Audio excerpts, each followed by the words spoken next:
Smackdown. In a world where truth is bent, we've got science on our side. Flat Earth beats on, it's all pretend. The facts will be died. Get ready for the Smackdown. Get ready for the Smackdown. They'll lie while the Earth spins around. Watch out for Smackdown.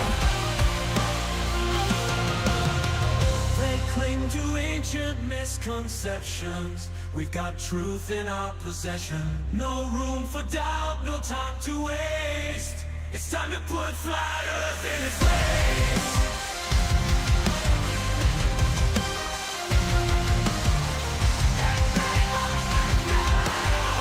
Here comes the Smackdown.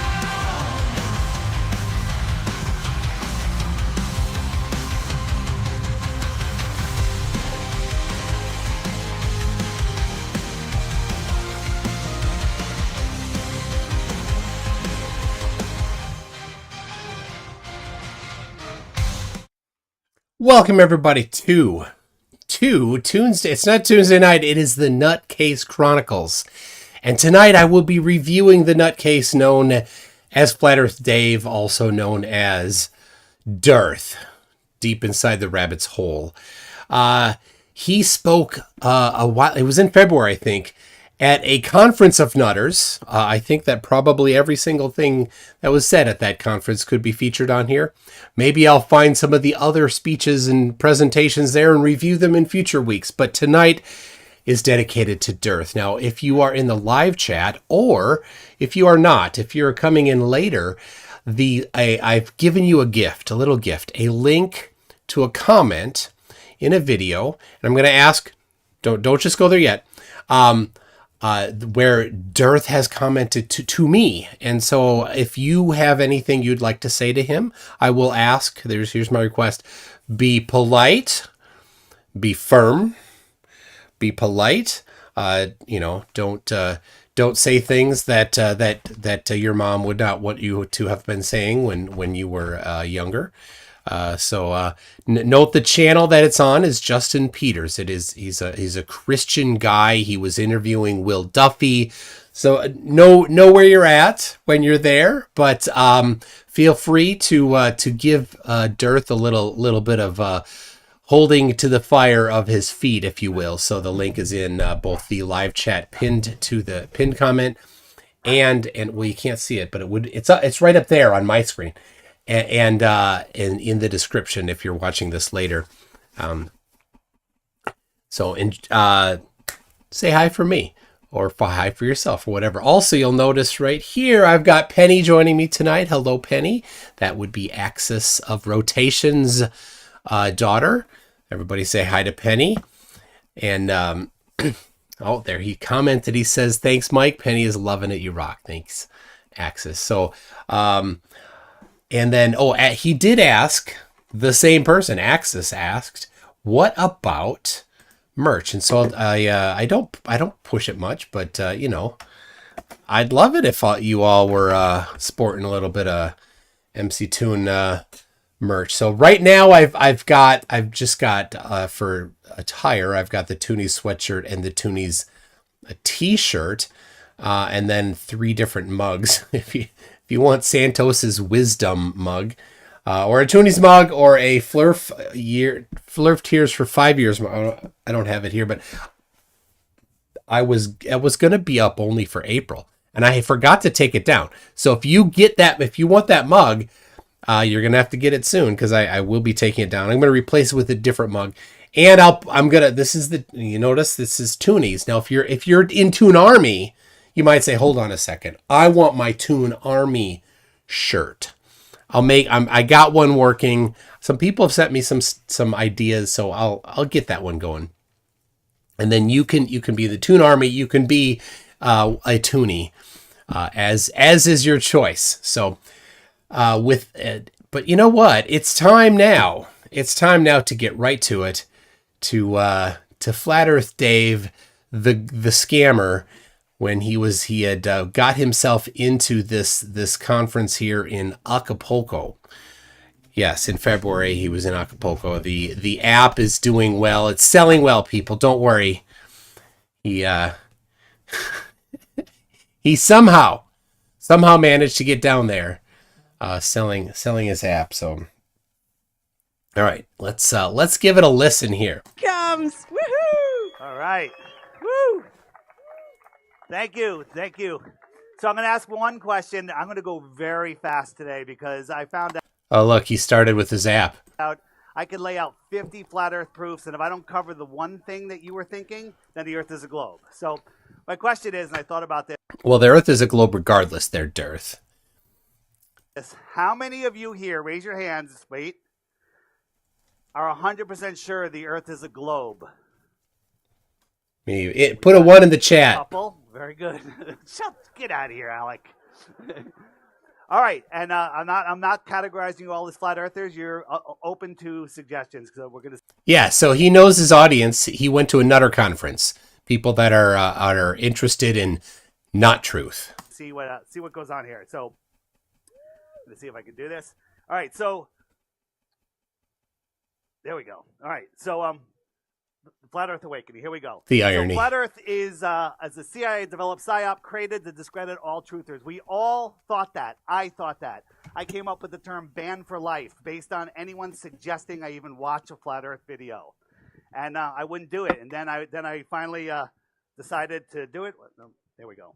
So if I don't answer all your questions, that doesn't mean the Earth is a globe. So come find me afterwards. Come to on Thursday, I have a workshop, and let's dive deeper into these things. Everything I show you today, I could do.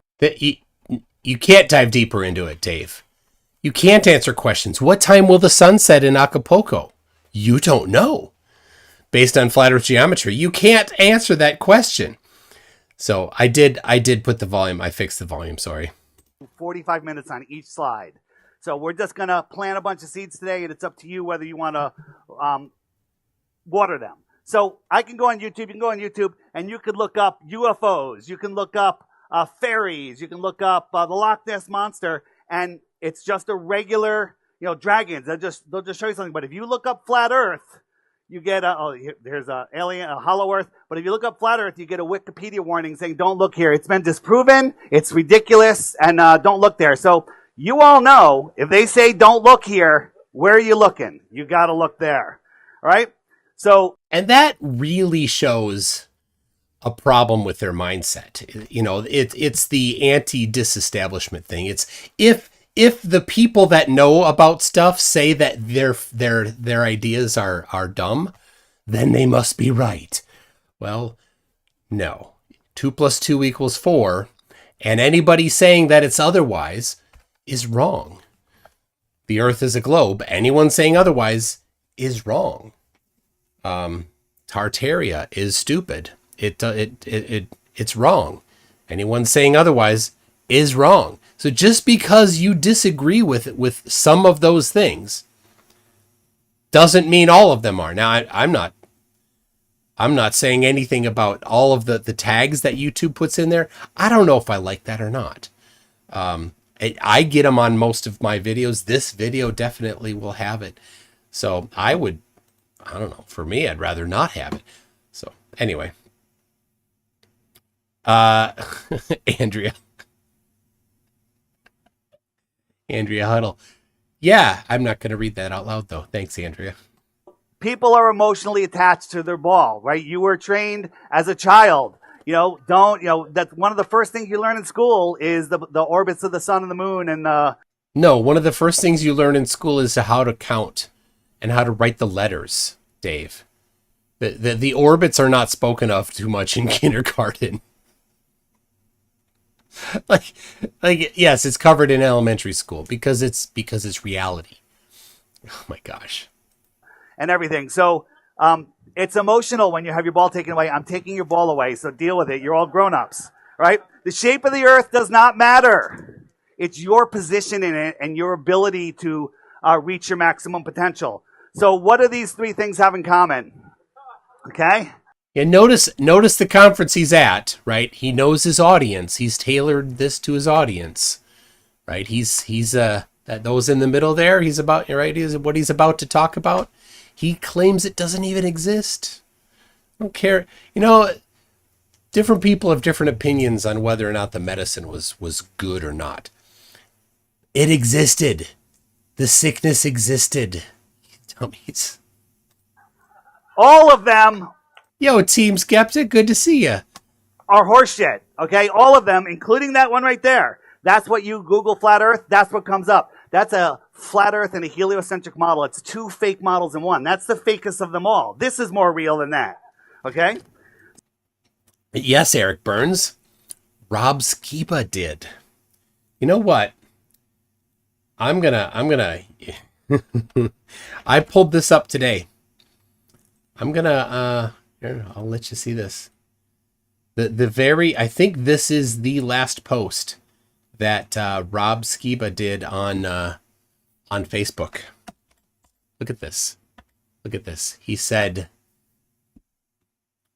the one scenario that really does appear to be coming into focus is the likelihood that within, I'd say, 2 to 3 years or so, one of us will probably be dead. And he ended that with, I hope I'm wrong. But, you know, weirdly, he was right. Just a couple weeks later.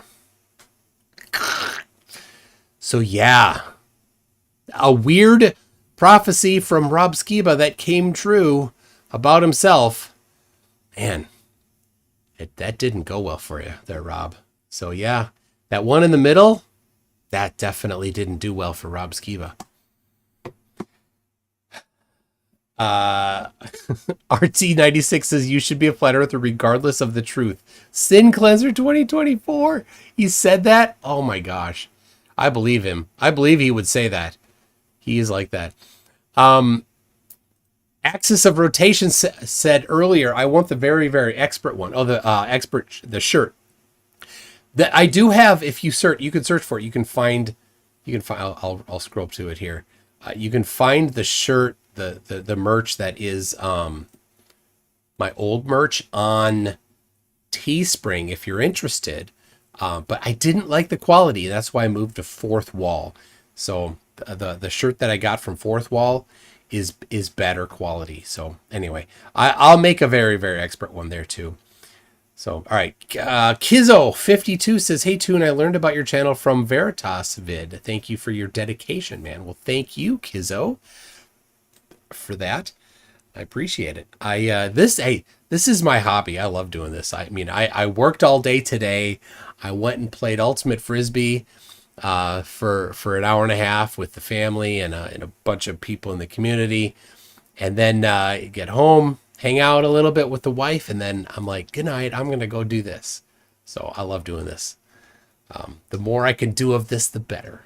So what is flat Earth, right? We're going to get into that. It's a lie. Right? As I showed you, this is not flat Earth. This is flat Earth, 127,000 feet, about 20 miles up, right? You look down, look at the sun right here. Now, I watched just the little bit of the beginning of this just to check it out a little bit, to see, because I didn't know which one I wanted to look at, but this was as of this morning, this was the most recent video that he had on his channel. He has a new one since then. So one of the things I'm curious about, and the reason why I chose a new one, which this is from February, so it's not that new, is what is he currently saying? Because I've challenged him on a couple things, and has he removed those things from his presentation, knowing that they are lies? This is a different presentation that he usually does, so maybe this isn't the right one to judge that, but we'll see. Anyway, this one, watch this in a little bit here. The hot spot right here. There's no hot spot. There is no hot spot. 3 million miles away, or right there where you see it, right? No curvature. The Earth I see curvature. is spinning 1,000 miles an hour below this balloon. 1,000 miles an hour. No, oh my gosh. See, this is the lies that he does. The balloon is moving with the Earth. When the balloon leaves the surface of the Earth, it's moving 1,000 miles an hour with the Earth. Right? There's the law of viscosity. It's a law. There's a law. There's a formula for it. Newton is credited with it. And unless you have something that has zero viscosity, which are not many things, for example, liquid helium at a cold enough temperature has zero viscosity, but everything else has positive viscosity, including the air. So as the surface of the Earth moves, the air moves with it. Now, relative to that, there is wind and things like that still. But in general, the air moves with the surface of the Earth.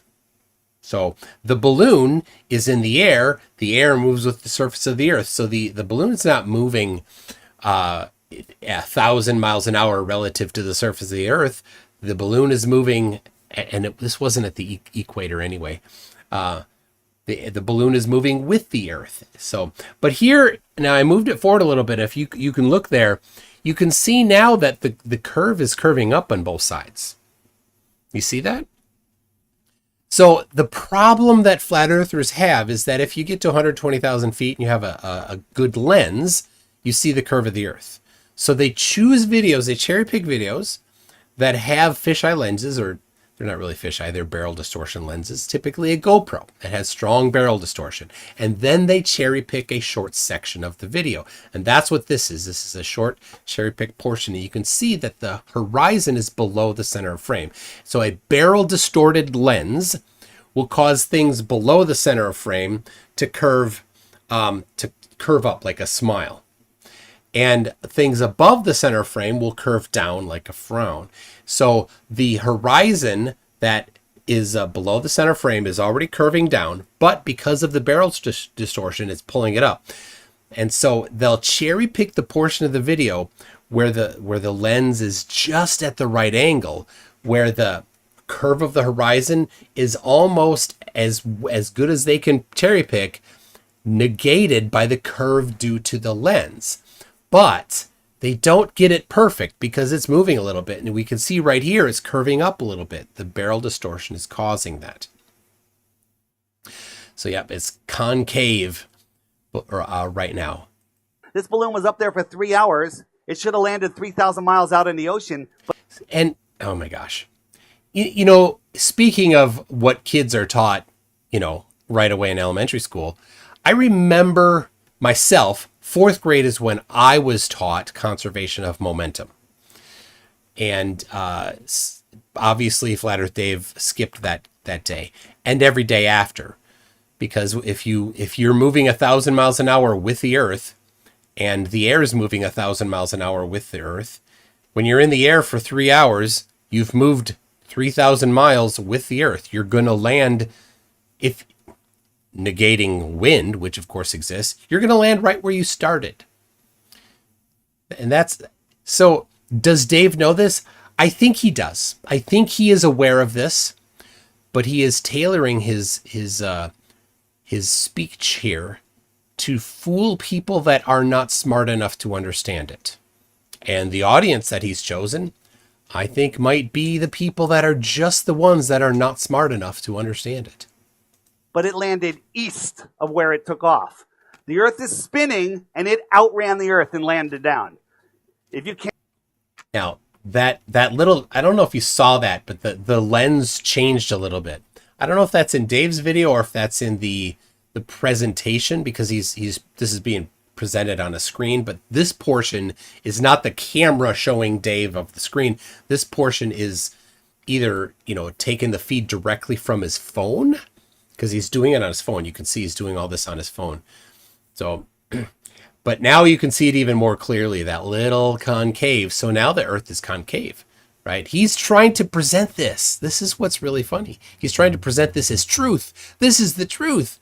But obviously the truth then to him must mean that the curvature of the Earth varies based on the angle that the camera's pointing. Can't understand that, I can't help you, right? So this is what they teach us. The sun is at the center and we're orbiting around the sun, but they never want us to look at the side view, right? This is what heliocentrism teaches us. We're orbiting at 66,600 miles an hour, funny number. We're chasing it about the sun at 500,000. And we're not chasing it. And here's another one. He says this all the time. There's no chase. Again, this is relative motion, thing that he doesn't understand, thing that elementary school children understand. If you're in a bus, see, in elementary school, kids ride buses. And they might, while on the bus, throw a paper airplane back and forth, or throw a ball back and forth, or throw something, right? And you don't need to consider the 60 miles an hour that the bus is going. That ball, when you're throwing it across the aisle, isn't chasing the bus at 60 miles an hour. It's let's imagine that the bus driver drove at 66.6 miles per hour. Is that bus a satanic bus now? Funny number, Dave. Turns out buses travel at that speed. Who would know? Anyway, you're not chasing, you're moving with. So the sun and the earth are moving together as a unit relative to each other through the galaxy. So this little video he's showing here isn't a problem at all. Million miles per hour, right? These speeds are incomprehensible. So when he says incomprehensible, this is an appeal to incredulity. Is there sound on this? There's no sound? Can I get sound? Or if not, it's no big deal. Nah, it's no sound needed. So this is, we'll do it without sound if they can't get it. It's all right. This is the hypersonic sled track. You can look it up on YouTube. The sound of it going by it rips your soul apart. It's going by at Mach 8.6, Oh, Dave doesn't have a soul. 8.6 times the speed of sound, right? You have to believe that the Earth is going in a circular elliptical orbit around the sun 10 times faster than that, which you can't even conceive. It doesn't matter if you can't conceive it, Dave, or the audience that you are trying to convince they're stupid, right? They might be able to conceive of it, but you're instructing them not to be able to conceive of it. You want them to be dumb. And it's chasing the sun 100 times faster than that. But when we go out in nature, we see things like this. Okay, this Wait, is back did to I the... skip one? You know, imagine what in Dave's mind he must think if you're on an airplane traveling 500 miles an hour, or let's say that airplane is traveling 666 miles an hour.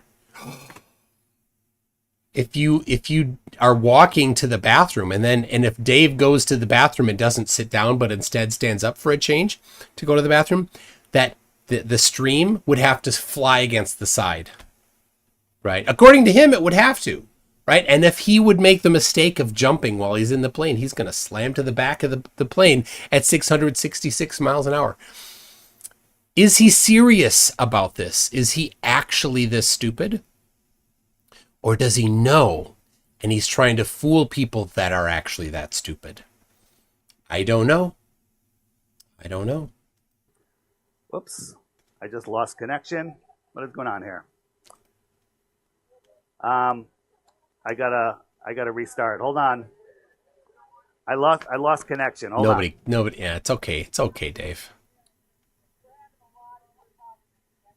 Right now?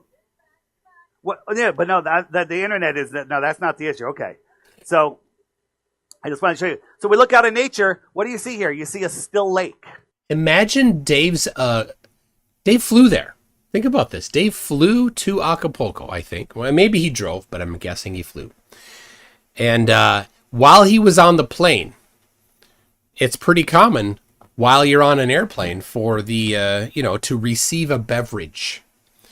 And do you think that the beverage that he received was calm like this lake while it was sitting there on the tray table in front of him while he was traveling 500 miles an hour? Of course it was. Of course, this is what happened when he was on the plane flying to Acapulco, to lie to these people about what would happen if you're moving at a certain rate. That's how deceptive he is. I think he knows. I don't think he's this stupid. I think he's a scammer. Right? Water, large bodies of water at rest lie flat, and they need to be contained. If you Now, he won't be providing a measurement of this flatness. don't have the side of a lake, the water will run away. Well, what is the side of our lake? The side of our lake is Antarctica. It's the shoreline that surrounds our world. Antarctica is the highest land on Earth. Balloon. Now, for reference, this is before he was invited to go to Antarctica and get paid for to go for free, and then turned it down because he's so brave and really wants to test his position. Imagine. Put yourself in Flat Earth Dave's shoes and believe for a second. Imagine for a second that he actually believes what he's saying.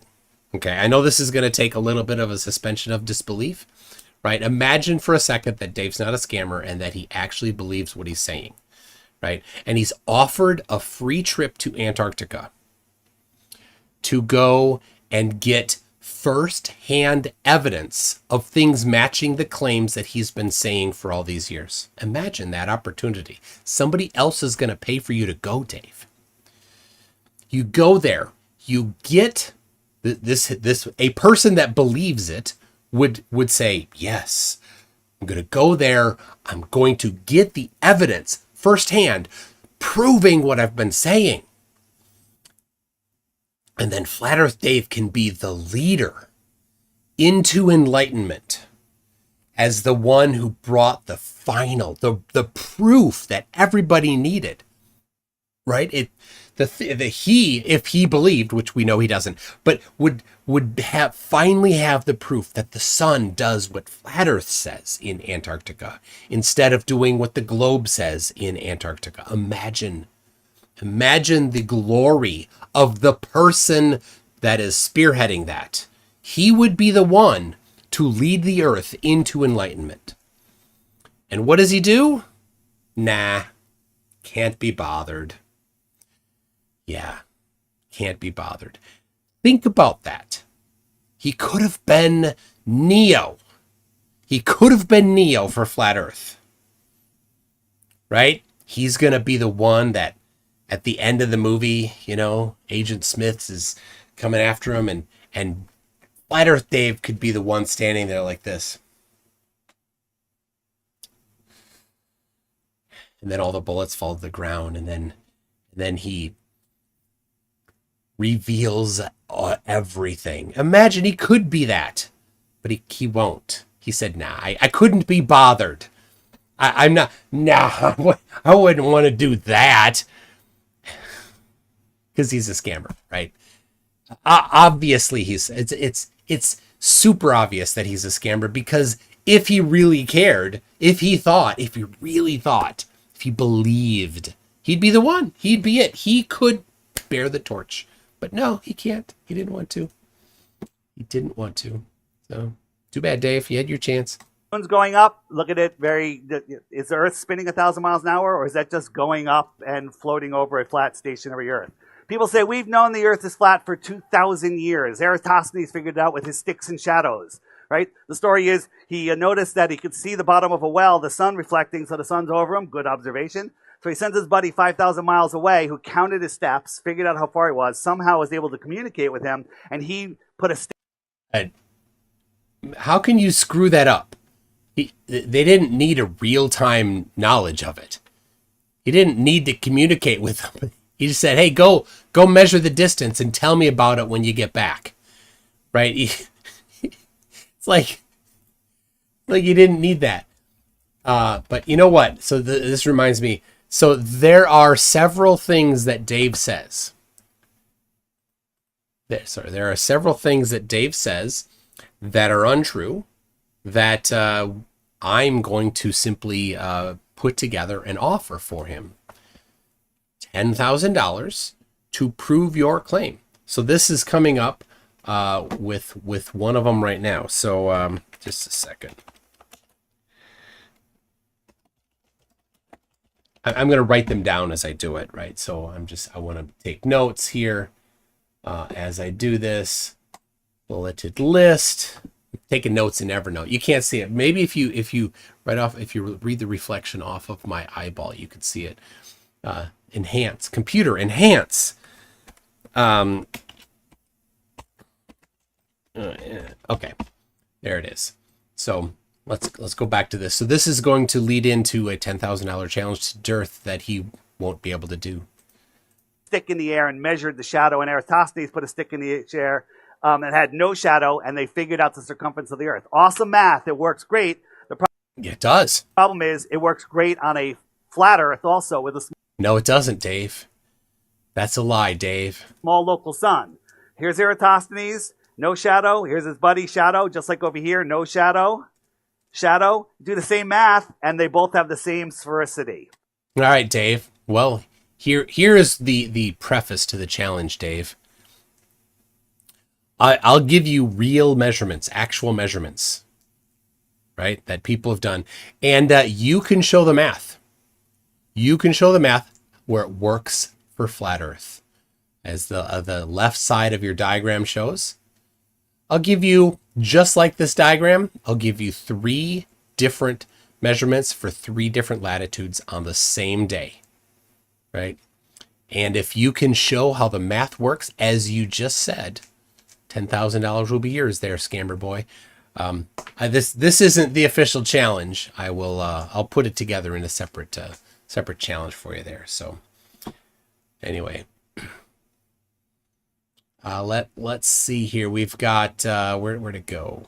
Eric Burns says, I may get my students to help me do an Eratosthenes experiment on the winter solstice. I bet a lot of people will be traveling, so we'll all be at different latitudes. That's a great idea. It's a great idea. Now, Round Thinker has a collection of measurements, and so I think it'd probably be best just to add to his collection.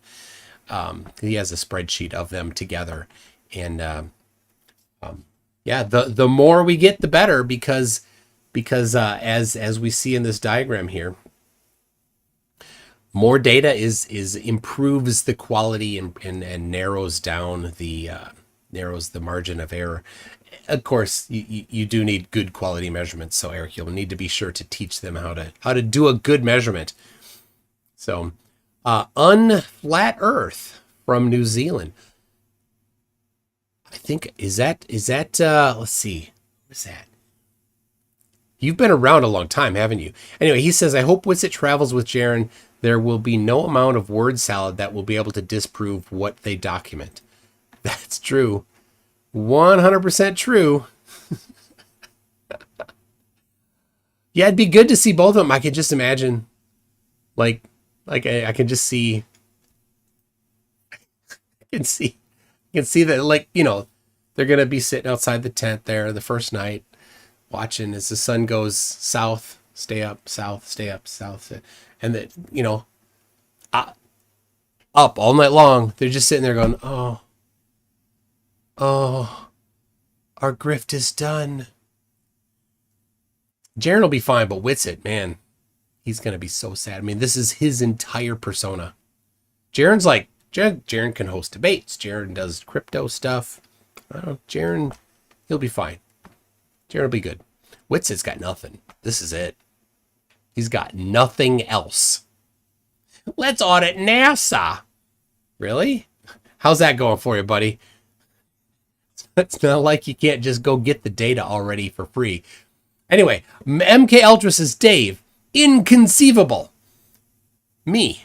Dave, you keep using that word. I do not think it means what you think it means. Uh-oh. Shifty, did you hide Bilbo? What did you do? Oh my gosh. Shifty, I hope that's in your pocket. I hope that's in your pocket. Don't do that, Shifty. So Steve6464 says, is Jaron going as his way out of Flat Earth? I don't know. Jaron made some bold statements when Will was on last week, and things that other flat earthers don't like him saying. It's like they didn't give him permission to say it, so they're angry at him. But you know, if you're going to be honest, you say, here's what the flat earth predicts. Oh, look, it didn't match. So then what? Well, an honest person says, okay, well, guess not, right? And a dishonest person will then lie about it. So actually that reminds me. I have a little something. Oh, there it is. I see. All right, I see. So the person that is unflat Earth just sent me a message on Facebook. Thank you. I won't say your name. I don't know if you'd want your name said. I'll protect that, but thanks a lot. Let me get this. So the The let's get this comment. This is telling from Facebook either yesterday or today. So let's see. All right, and I'll put these two up here for you all to for your viewing pleasure. From a flat earther on Facebook to see how incredibly honest he is. So I had made this post here. There it is. I said the honest flat earthers have no downside. They have two options. One, the sun does what flat earth predicts. They lead the world into the new enlightenment. Or two, the sun does what the globe predicts. The honest flat earthers do a mea culpa and move on, happy to now know the truth. They claim they only want the truth, but they don't. They don't. But now, don't be confused. I read that now. That's pertaining to the honest flat earthers. This is what the flat earther is going to be responding to. Where is it? Oh no, I didn't quite get the right one. Darn it. So the comment, I gave us a list of 3 things. And then he responded to the number to that list. And he said, point 2 is dangerous for every Earth shape related YouTuber. So let me say what the number 2 was. The number 2 option that he's responding to is that there is a clear outcome to it, right? Because obviously there's things that could happen. The trip could get canceled. There could be thermonuclear war. There could be clouds the whole time, so it's overcast or something like that. There's a number of things that would cause it to not happen. Number 2 is that it's a very clear answer to it. And number 3, I don't know. Anyway, he's saying number 2 is dangerous for every Earth-shape related YouTuber, utter loss of revenue. In the interest of every globe YouTuber, it is in the interest of every globe YouTuber to let this controversy simmer. And to that I say no.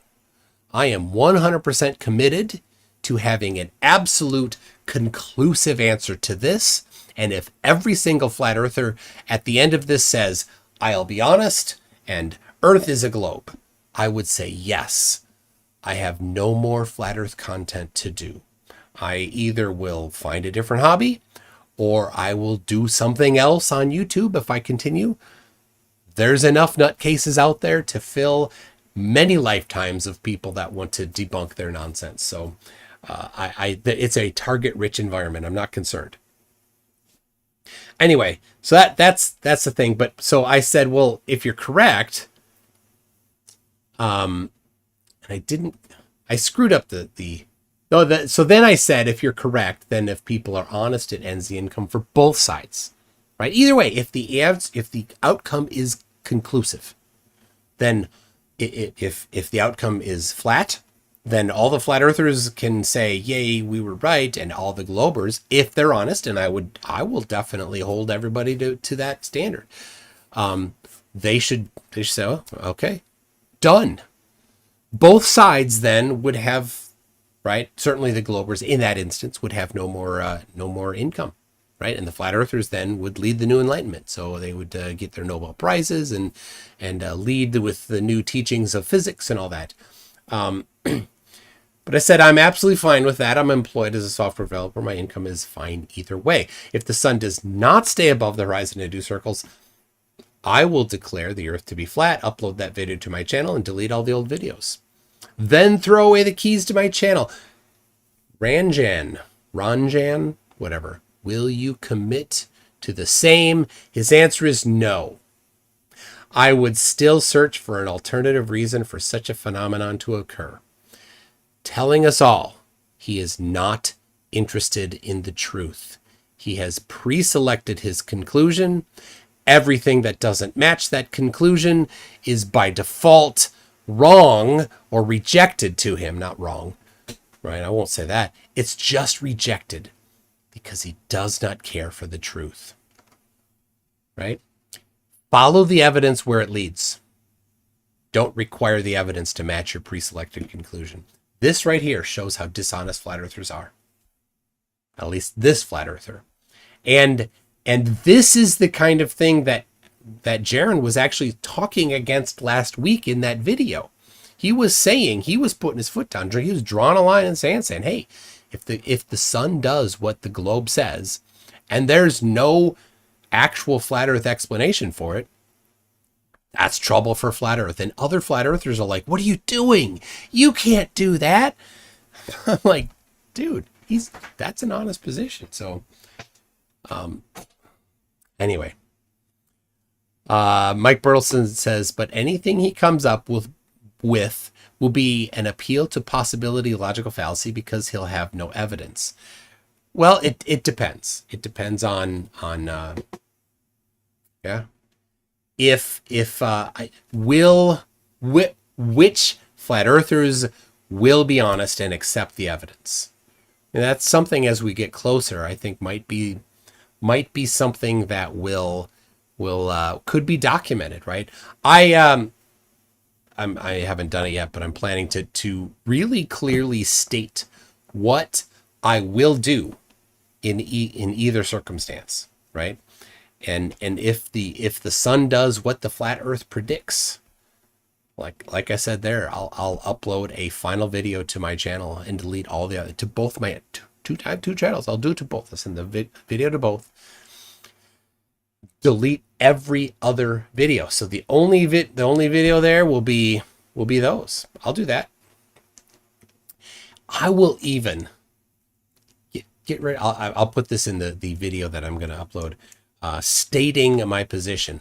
I will even give the credentials to my channel to a law firm, to a lawyer. If flat earthers want it, they can pay for the right. I'm not going to pay for it, but if they wanted to hire a lawyer to hold my credentials, I will give them my credentials, and they can do it. I'll pre-record the video. I'll set it to private on my channel. I'll give the credentials to my channel to the lawyers, and they can do it. Lock me out. I will do that.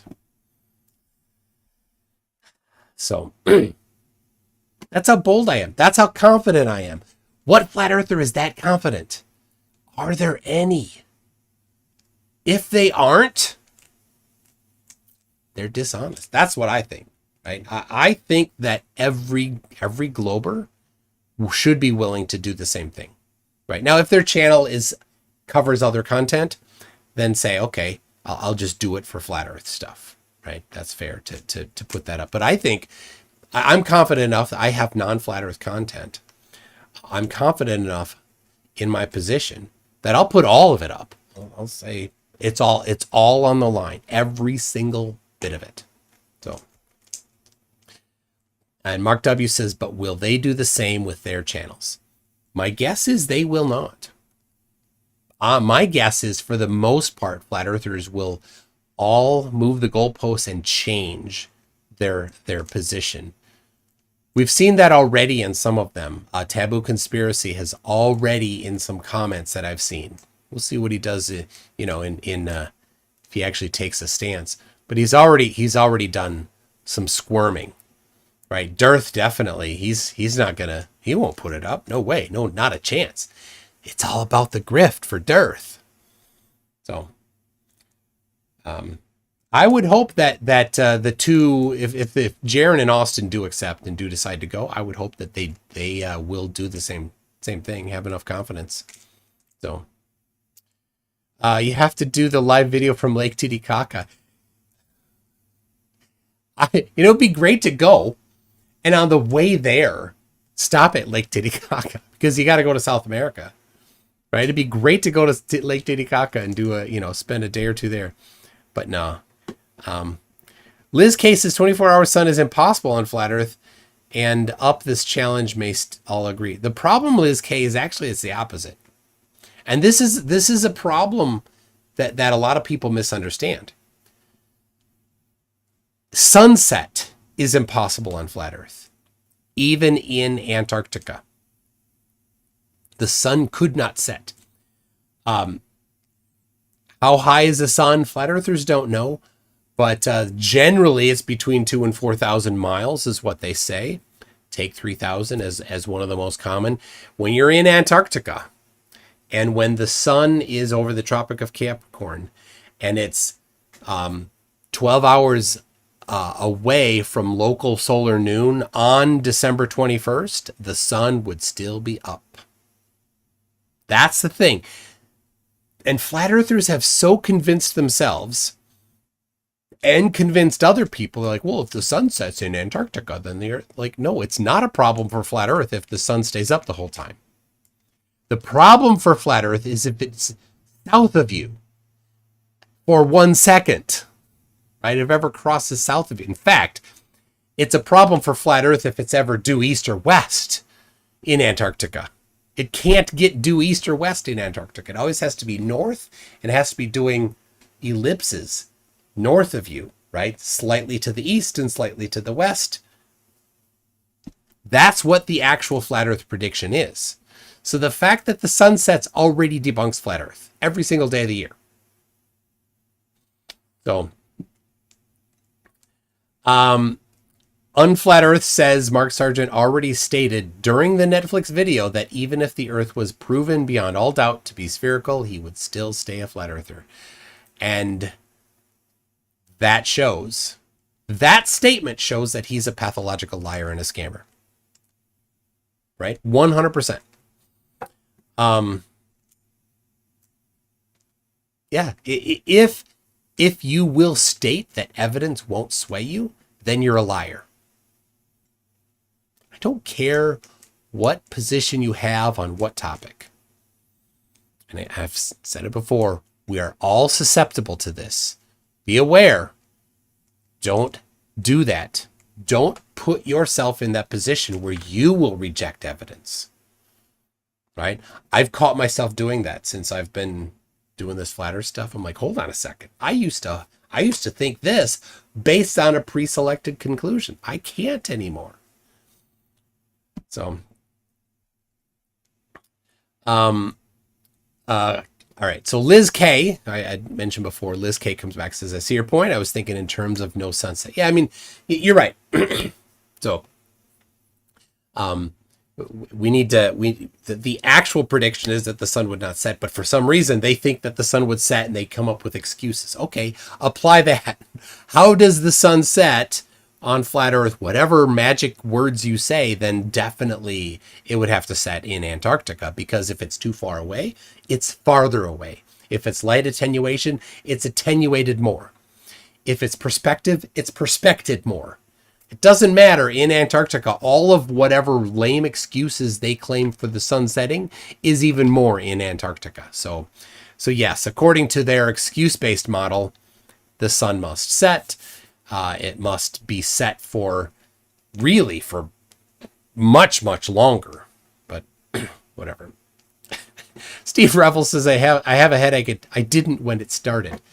Yeah. All right. Well, and good point. I should pound that headache in more for you.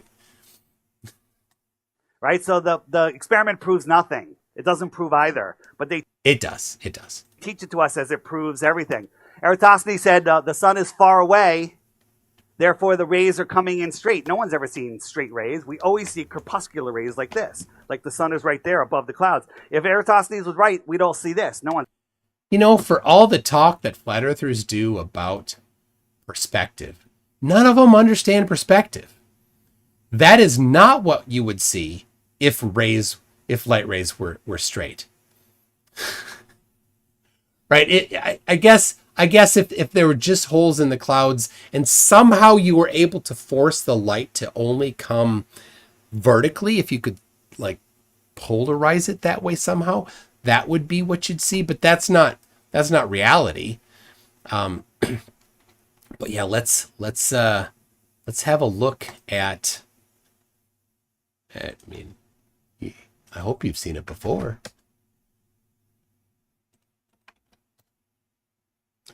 So here's their claim.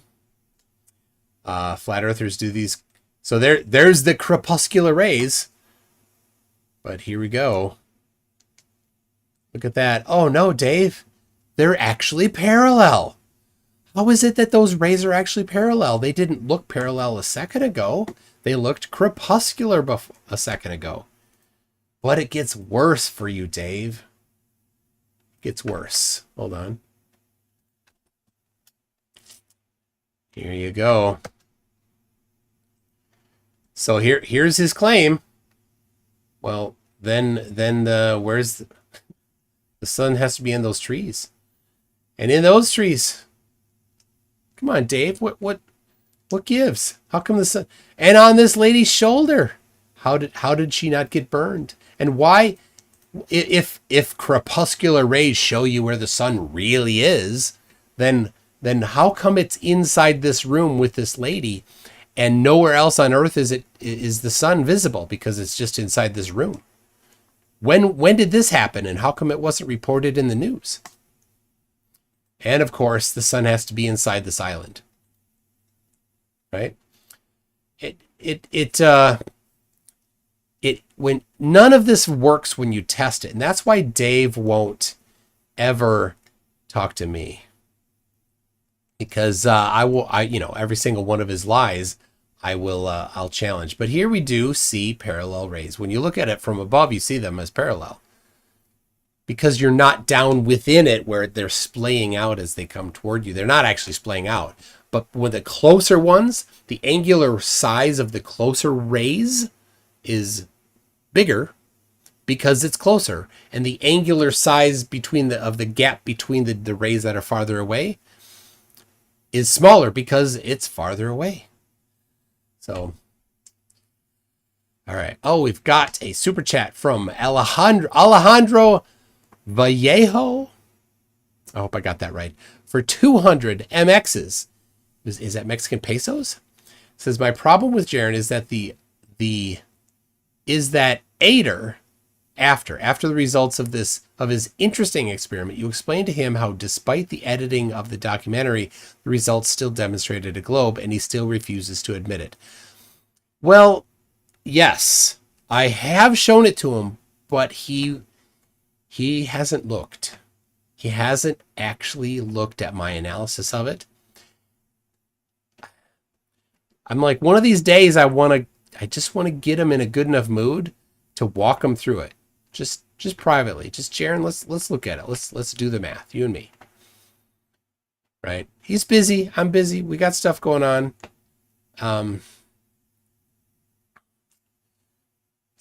But yeah, I mean, it's a good point. But the reason why Jaron rejects the results of his interesting experiment is because he did the math wrong. But he doesn't understand that he did the math wrong.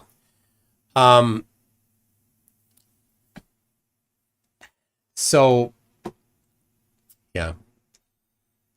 I have to get him. I need to get him to do the math himself and do it right. Right? Because he knows enough that he can do the math, but he still hasn't done it right. It's a little bit counterintuitive to get it correct. But once you figure it out, it makes sense. I had to kind of walk myself through it a little bit. But yeah, all right. So Skinny Boy Fat says Dave won't talk to you because you crushed his little hand. I know, poor Dave. But you know, he did say, I mean, to his credit, he did say this. You know, online, he looks like a pretty handsome guy. Thanks, Dave. Thank you. Johnny 46 BA for £5 says, suggestion for final experiment, take an infrared camera so the position can be verified even if it goes behind clouds. That's a good idea. And Jaron himself has a P900 that's been modified to be infrared. And I think if he goes, I'm going to guess that he's going to bring it with him. So hopefully he does. That's a fantastic idea. So, all right. No one's ever seen this, right? That's the only way his experiment. Well, I mean, there it is. People have seen it right there, Dingleberry. Sorry. Dingle flurf. Would work is if it's like that, right? Here's some beer cans on a table. This table's spherical, according to Eratosthenes. No, you lying sack of scum. Right? We got the light is above this one, and there's a shadow. You can do. Here's the really interesting thing. If you were to give me the measurements of those angles, or sorry, not of the angles, the height of the beer can and the length of the shadows, I could tell you how high the light is. I could do it, Dave. So this is there's another challenge. So beer can. All right.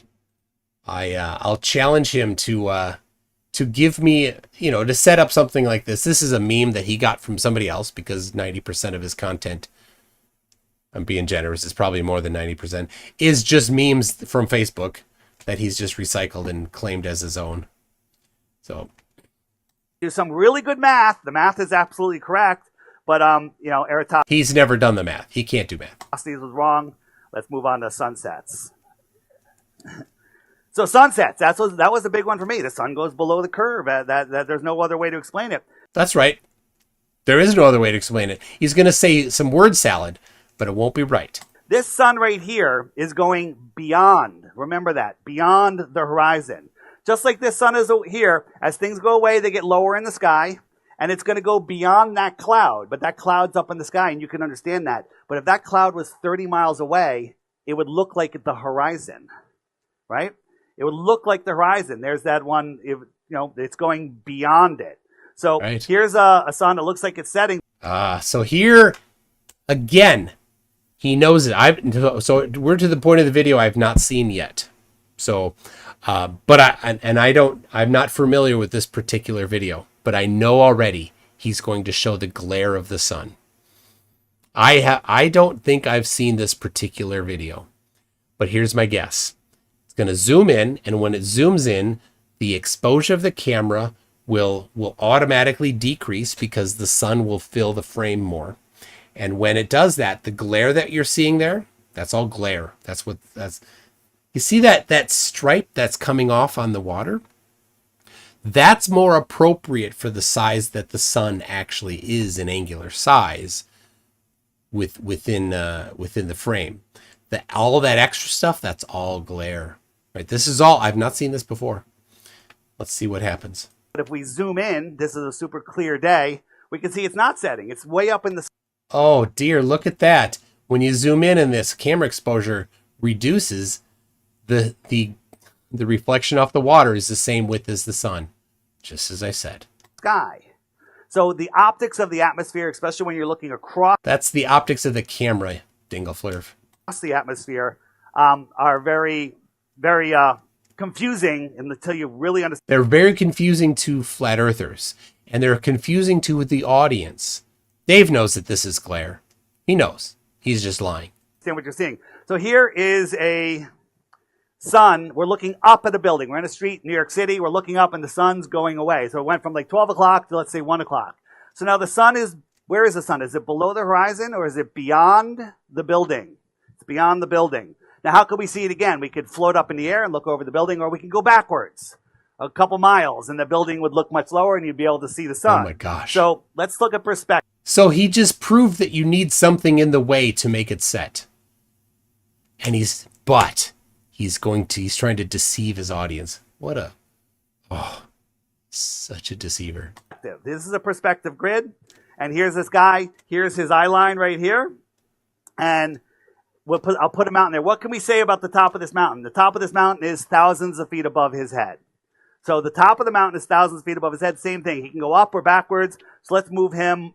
Oh, we got the sun up here, and the sun moves away. It moves beyond the mountain. It's not below. It's just proving that you need something in the way. It's just beyond. So if we move him backwards, so we'll move the sun, we'll move the mountain out. Here we go. Almost there. Fill that in. All right. So notice that the mountain line there is above the center of that perspective grid. What can we say about this line here? That line is thousands of feet above his head. but it looks like it's at his eye line. It's thousands of feet above his head. So if the sun goes away, it goes beyond, not below, just It does go below. Take out the mountain. It would have to be below the center line of that perspective grid. beyond that horizontal eye zone. So now if we add the clouds, the sun is above the clouds. Now remember, What's that? Oh, all right. That's Stacy. You know, because Stacy's mom's got it going on. What's this? Do you want a brownie? Do I want a brownie? Yeah. Well, of course I want a brownie. Should I have a brownie? Oh, hold on. You can't have my ice. My ice. It's. It's cheap. I was gonna have some Toonshine later with that ice. All right, hold on. All right. Does anybody want a brownie? You can stop by quick and have a brownie. I'll have half a brownie. Thank you. Thank you. Hold on. There we go. All right. You can. Thanks. Good night. Right. Sleep well. All right. No, these are not Aaron Reese. These are not. I made these brownies actually the other day. Oh, it's a good brownie. 2 days old. Still good. Oh. Yesterday morning. Yeah. All right, Brenda, just swing by quick, Brenda. All right. I shouldn't eat on. I'm sorry. Apologies for eating on stream here.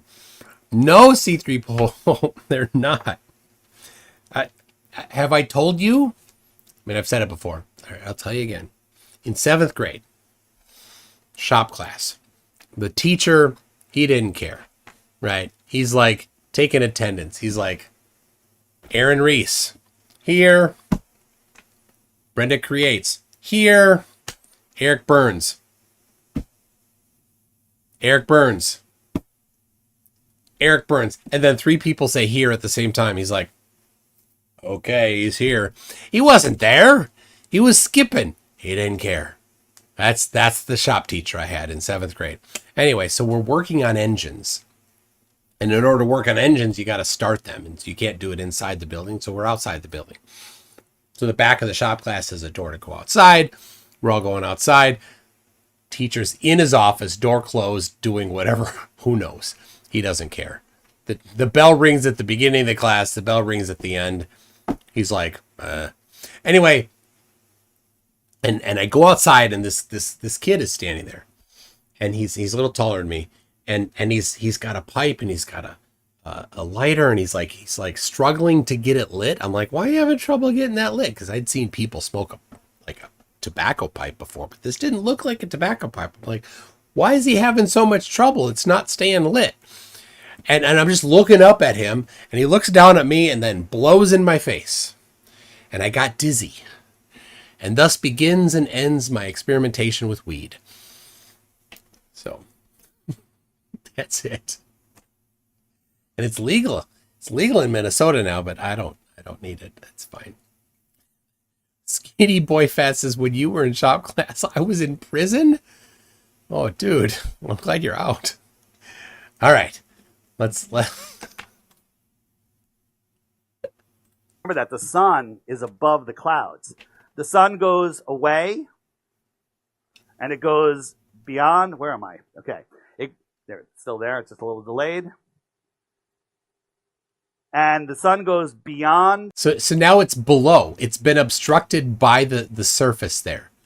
There's some object between. He's just shown because he placed the sun below that perspective grid.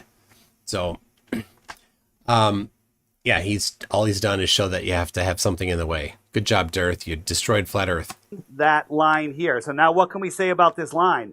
That line is 2 things. It is the top of the mountains. It's also the clouds are merging into that line. So the mountain is thousands of feet above his eye line, and the clouds are thousands of feet above the mountain. The horizon always appears to rise to eye level, but it's thousands and thousands and thousands of feet above your head. And when things that are above it... So the horizon does not appear to rise to eye level. Seriously, DIRTh? How long have you been at this? And He knows. He knows. He knows that the horizon does not rise to eye level. All right, I did this one myself. This is on a plane from.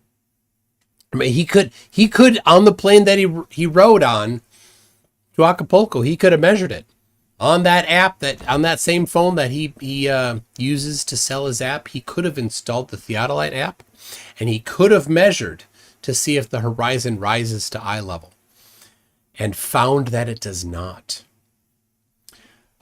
This one I took myself. This is over. You can see the coordinates on screen there. It's 60 degrees north latitude. This was between Anchorage, Alaska, and Minneapolis. And so you could look at those coordinates. It was on July 16 of 2019 at 23:20 time is the time. So 11:20 p.m. And this is probably. It's probably, actually, I don't know what time zone that would be, but it probably was Anchorage time zone. So, anyway, 35,000 feet, and you can see that little circle there. That's the moon. The moon is below eye level. But on flat Earth, the moon could never be below eye level. The top of the moon would have to be 35,000 feet. This is an application of perspective, and you can see it's a little hard to see, but below that square that's the clouds. The horizon is somewhere below that, but you couldn't see the clouds. This was at night, so I couldn't measure it. But other people have. So let's see, here's this one right here. This is a measurement of the horizon, 3.3 degrees below eye level. So DIRTh, so there's another one. So there's another challenge. So DIRTh says that the horizon rises to eye level. I'll give him a $10,000 challenge to get a measurement of it. Yeah, there it is. Skinny Boy Fat says, just kidding, no prison for me. I got away with it. Oh, good. Wait, not good. Wait, not. Eddie Reese's tune got a nice contact buzz. It lasted 1 second, really. That was about it. I'm like, I don't need that. Okay. Dose of Reality. Dose of Reality with Brian Stavely. Brian Stavely says for $5. He's a flat earther, by the way. He says if the sun in Antarctica does show what directly contradicts the globe, you have to do a flat earth live stream in person with Nathan Thompson in a hot tub.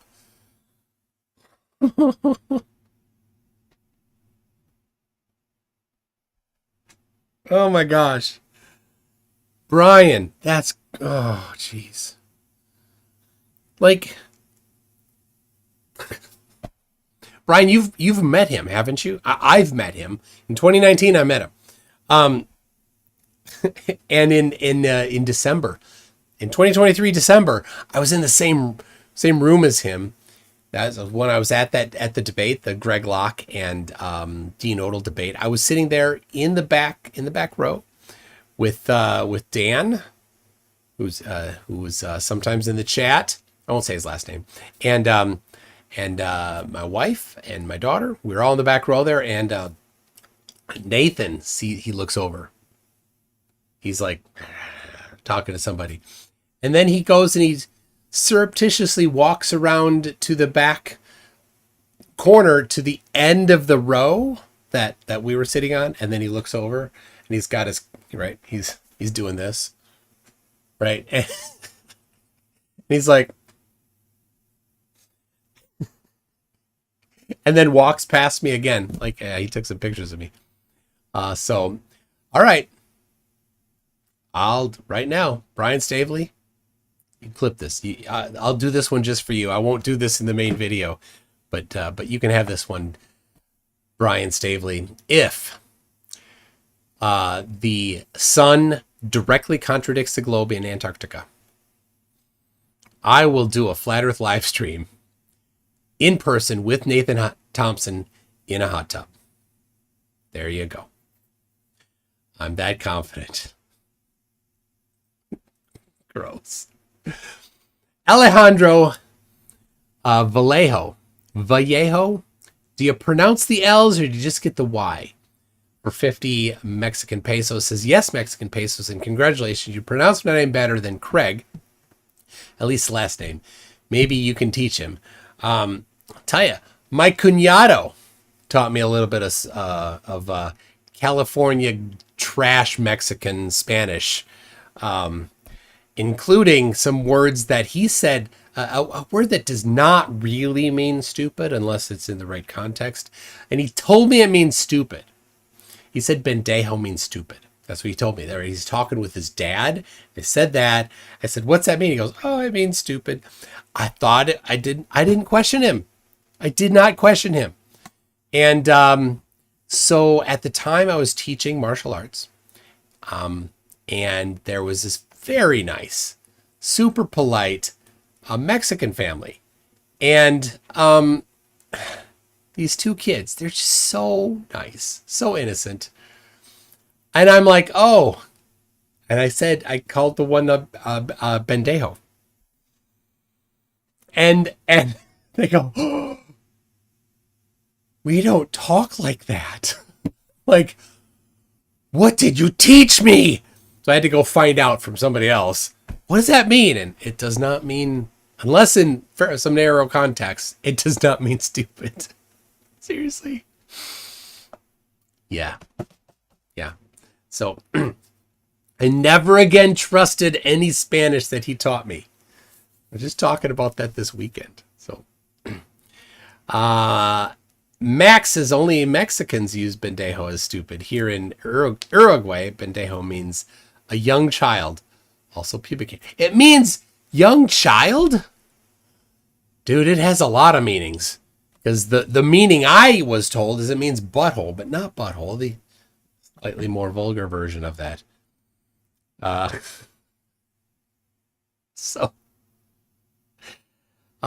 Anyway. Yeah. He taught me some other words too. I'm like, nope. Not gonna trust you. All right, let's get back to this. Celestial objects, not boats or buildings, they go beyond it. Okay. So here's just a little time lapse of the moon going away, and it's going down, right? So terrestrial perspective versus celestial perspective. What? Why? Just putting an adjective on the beginning somehow makes it different? Oh, such desperation. So right here, this line here might be a little hard to see with the sun. On the left and the bottom right, this is in his kitchen. And you see there's beer bottles, and it's holding up a piece of cardboard or something. And what he's about to show is that you have to have something block. Something has to get in the way. He's about to disprove everything he says. But the dumb people, the select really stupid people in the audience might be fooled by it. Sun is a level line. It's the same line right here. It's the same thing. This is filmed from a celestial point of view, and this is filmed from a terrestrial point of view. It's the same line at the same time. Yep. Something has to actually get in the way to block it, like the curve of the Earth. This is a level line, but this is how we see from our terrestrial point of view at celestial things. So this is a real sunset up here. For lack of time, I just got to keep moving.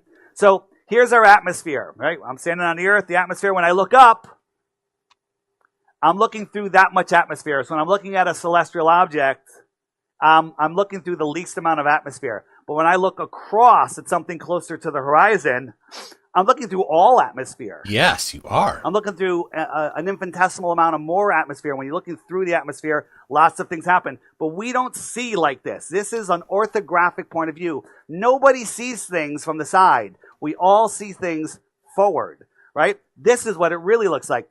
Oh, so now he's taken an orthographic view and bastardized it. Right? If you're going to do this kind of stuff, you need to do it from the viewpoint of the person, not from the side. So when you do this from the side, you're double adding perspective, right? So you're adding, right? When you, let's go to this one here. When you're here, here's the cool thing. You could put a protractor to the screen for something that's far away. You could say, well, from that person's point of view, what is the angular size of that distant object? And when it's far away on that side of the picture, it would be small. And if that same object were on this side of the diagram, it would be larger, and you could measure that size with a protractor. Or for flat earthers, an angulometer. But then he goes and he adds adds a perspective mangling to the orthographic view. This is incorrect, right? Why does the Earth get bigger in distance when the atmosphere gets smaller? Both should get smaller if you're trying to somehow, shoehorn perspective into here. The land ramps up, and that's how we experience the world. So a lot of people like to say, flat earthers in this thing, they said, well, the sun's 3,000 miles up, it would be 30 miles wide and whatever. That works, but it could be 1,500 miles up and half the size, or a tenth of the size and a tenth of the distance. Sizing and variance, you can make up 100 things. But then you actually have to go and do some measurements of it, right? And I've done that, Dirthy boy. I've measured it and I've assumed that the Earth is flat, hypothesizing that the Earth is flat. And I got 3,105 miles for the height of the sun over flat Earth. But then you go and you test it later. It doesn't work. As 12 hours later, it would still have to be above the horizon. But a lot of anti-flat earthers, like going after flat earthers, saying, oh, it's 3,000 miles up, so we can do some math. We can say, all right, we got 3,000 miles up. There you go. All right. So this is a little bit, it's on the edge of the screen. Let me get, it's cut off on his there. You see it's 3,000 miles high, 3,000 miles wide. Well, that's a pretty close position to what you see in Minnesota, in Minneapolis area on the equinox. We measure 3,000 miles away, and we could do some math and figure out where the sun is. Then we put the sun above this guy, and we put another sun 3,000 miles over there. There you and we go. can say this is Yeah, that's exactly how it must work in reality. a 45-degree angle, and this is a 22.5-degree angle, and the sun would never set. The sun would never set. Correct. This is an orthographic view. It doesn't matter. Just saying words to dismiss the orthographic view doesn't make the orthographic view wrong. This is 100% correct. You can use this orthographic view to envision something that's distant and then use it to actually measure it. So something, if you know how far something is away from you and you measure its angular size, you can actually determine its linear size. It's real linear size. So for example, in this one here, if you know the distance away, if you knew it was 6,000 miles away, and if you knew the angle, 22.5 degrees, then you can determine that the actual height of it, right? It's not hard to do. But what does he say? He's going to dismiss it. Is he going to provide the correct way to do the analysis? Of course not. I've not watched this. This is new stuff from DIRTh for me. I've never seen this. But I 100% know he's not going to show how you can actually apply the math that he's going to say something about, but not present. We never see in an orthographic view. We see in a perspective view. So here's the lie. He's put this orthographic view and again added the perspective to it. You should switch the viewpoint to where the observer is. But what he's done is he's changed the actual physical height of the sun here in order to support his lie. And the sun just goes beyond the atmospheric deck of opacity, The atmospheric deck of opacity. I've heard that before, but it's so dumb when he says it. When you actually hear it, it's so dumb. I'll show you more about, I think, in a little bit. This is a shot. I had a drone up in the air, super clear, super dry. The sun went down, down, down, down, down. That's glare. And it stopped. And it stayed there for 10 minutes. This is super sped up. My friends are at the beach over here, and they saw the sunset from the bottom up 10 minutes ago. I'm still watching the sun. What'd it do? Oh, so he's had this video before, but he cropped it. You know why he cropped? I think if I remember right, there is an internal lens reflection showing the actual size of the sun. But there's also another one, right? It's right in there. Yeah, this is a modified version of it. I think people were calling him out on this, and he had to modify it so that people couldn't analyze it like they were. Right? So here, so this is just glare, right? So this isn't the size of the sun. You don't know how big the sun is at this point because it's all glare. So right here, the glare is going away, and you just see it, the glare fading out. There it is. That's it. This isn't the sun. You didn't see the sun. You need to put a solar filter on the sun, on your camera, and set the exposure correctly in order to actually see the size of the sun. And when you put a solar filter on a camera, you know it because you see sunspots. You see the sunspots on the sun when you put a solar filter on. I have a solar filter right here for the Nikon P1000 that I have over there on the shelf over there, thanks to Stringer News 1, who gave it to me. There it is. There's the solar filter. There you go. You can see it's reflecting the screen. There you go. There, you can see the light. There you go. You get a little behind the scenes view. There's the other light. So he never does that, and he knows this. He knows this. Oh, I should have done that full screen for you. Anyway, he knows it, but he doesn't show it with the solar filter because it totally debunks flat Earth. Right? He's not interested in the truth. He's interested in selling his app. All right, let me get this here. Steve Revel says, "Gotta go, MC Toon. Keep up the good work." Cobra, thanks. I will. Whatever Cobra means. I don't know what Cobra means. Good morning, conspiracist. Glad to see you. Glad to see you up here. Rick says, speaking of an angle to the sun, will they be measuring that in Antarctica? The sun should be over or near the Tropic of Capricorn. So yes, I don't know exactly what they're going to be doing. Maybe they'll take a theodolite. Maybe they'll just use an app. Maybe they'll use sticks to get a measure of the elevation above the horizon, or an angle relative to zenith. Really is what you need. That would be a good thing for them to do. The cool thing about the way Will set up the final experiment is that he invited 24 global normal people and 24 flurfs to participate, and you can participate in one of three ways. You can go, which is great, but not everybody can go, obviously. You can interview him, which I haven't done yet, but I will. I mean, I had him on before, but I'll interview him about the final experiment. Or number three, you can propose something for the experiment to make it better. And I've already done that. I said, bring a solar filter and have somebody do a solar filter at, somewhere else, and hopefully simultaneously, so that you can look to see the pattern of the sunspots. And if it's somehow reflecting off the dome in Antarctica and not reflecting off the dome somewhere else, then you will or won't see a mirrored image, right? Because if it's a reflection, it gets flipped.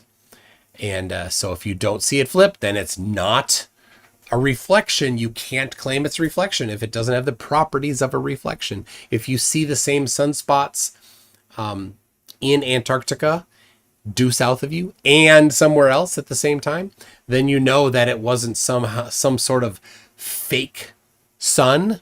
Like, some flat earthers actually are stupid enough to claim that it's possible to fake a sun. How could you fake a sun? It's so dumb.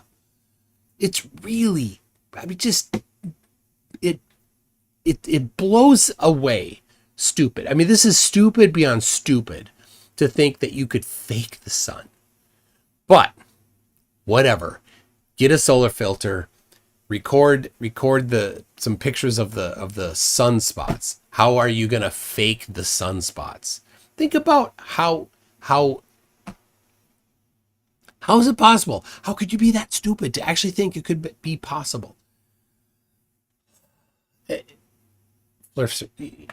You're an embarrassment. Alejandro says for 100 Mexican pesos, he says, yes, the double L in my last name is pronounced like the Y in young. All right. Alejandro Vallejo. Your cuñado got you good. It does kind of mean stupid here in Mexico, but in the most offensive possible way. Tonto is stupid. Okay. Well, tonto in Korean is knife, by the way. And so that goes nicely, because I was teaching a Korean martial art to these very proper kids. That they are, here's how they're so sweet. They were so sweet. I mispronounced kitchen. I think kitchen.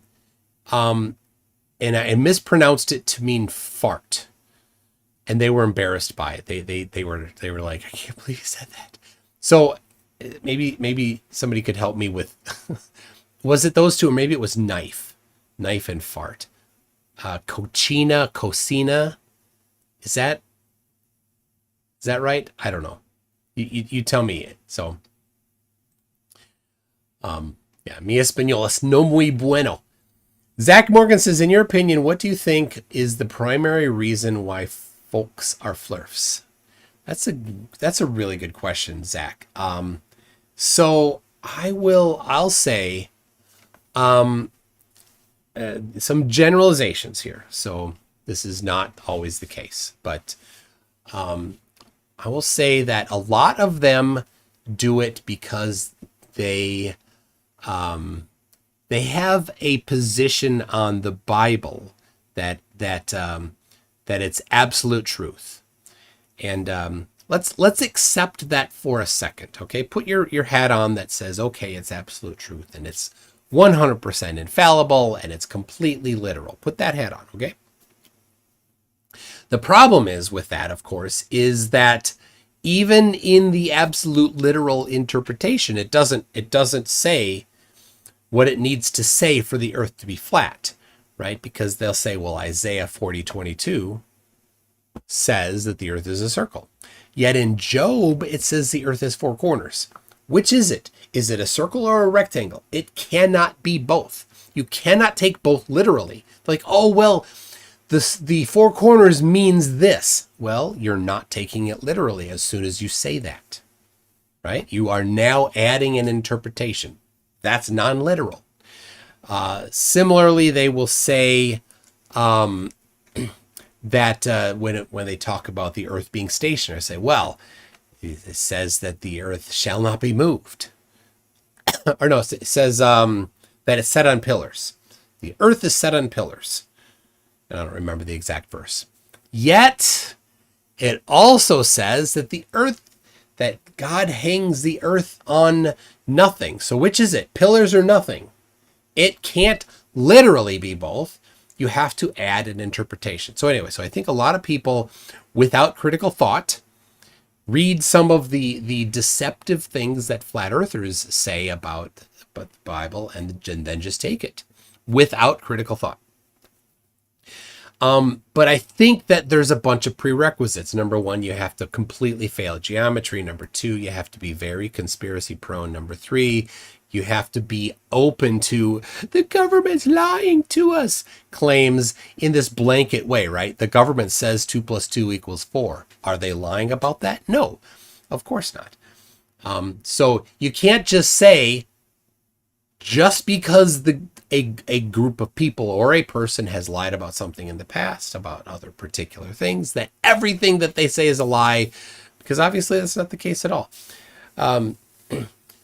Has the government lied? Of course. Has the government told the truth? Of course. Which is it? Everything you need to evaluate independent of everything else. A critical thinker will do that. So another thing to add to the mix is that they're not critical thinkers. They are happy to completely accept what other people said without critical analysis.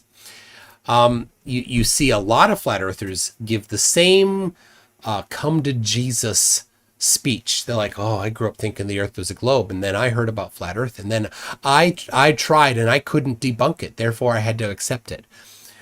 The problem is that for the most part, I think the people that's when they say I tried to debunk it, what they did is they watched a bunch of flat earth videos. That's what they did. They didn't try to debunk it, right? It's easy to debunk. The sun could never set. Do the geometry. Go ask a middle school kid that did okay in geometry. Can the sun set? What time will the sun set? How far away does the sun need to be for it to set on flat earth? None of that can be answered. That debunks flat earth. So, anyway. So there you go, Zach. I'll give you a little more. I think then that what really gets them, there's a couple things. One is that they've somehow had some issues with things in life. I think a lot of them are failures in life. Not all of them. I think a lot of them are. They've failed. I think you see this a lot in the common dumb flare sign on Facebook.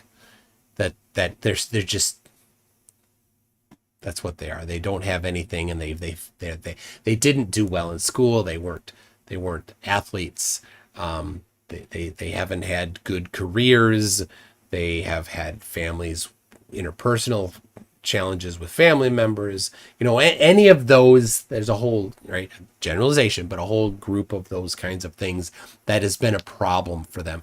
But now they come into it, they're like, oh, I've got the secret knowledge. And this is it. They love that they think they have the secret knowledge. So now all of their life, all their failures, they didn't do well in school. Well, now the reason they didn't do well in school is because they were lying. And I know the truth now. Right? That's what they think.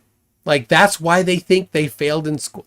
Generalization is because it was all lies. And now they know the truth. It's been revealed. And now they're the holders of the secret knowledge.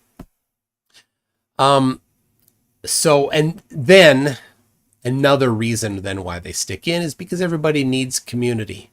We all do. This is right here. This is a community. Love you guys.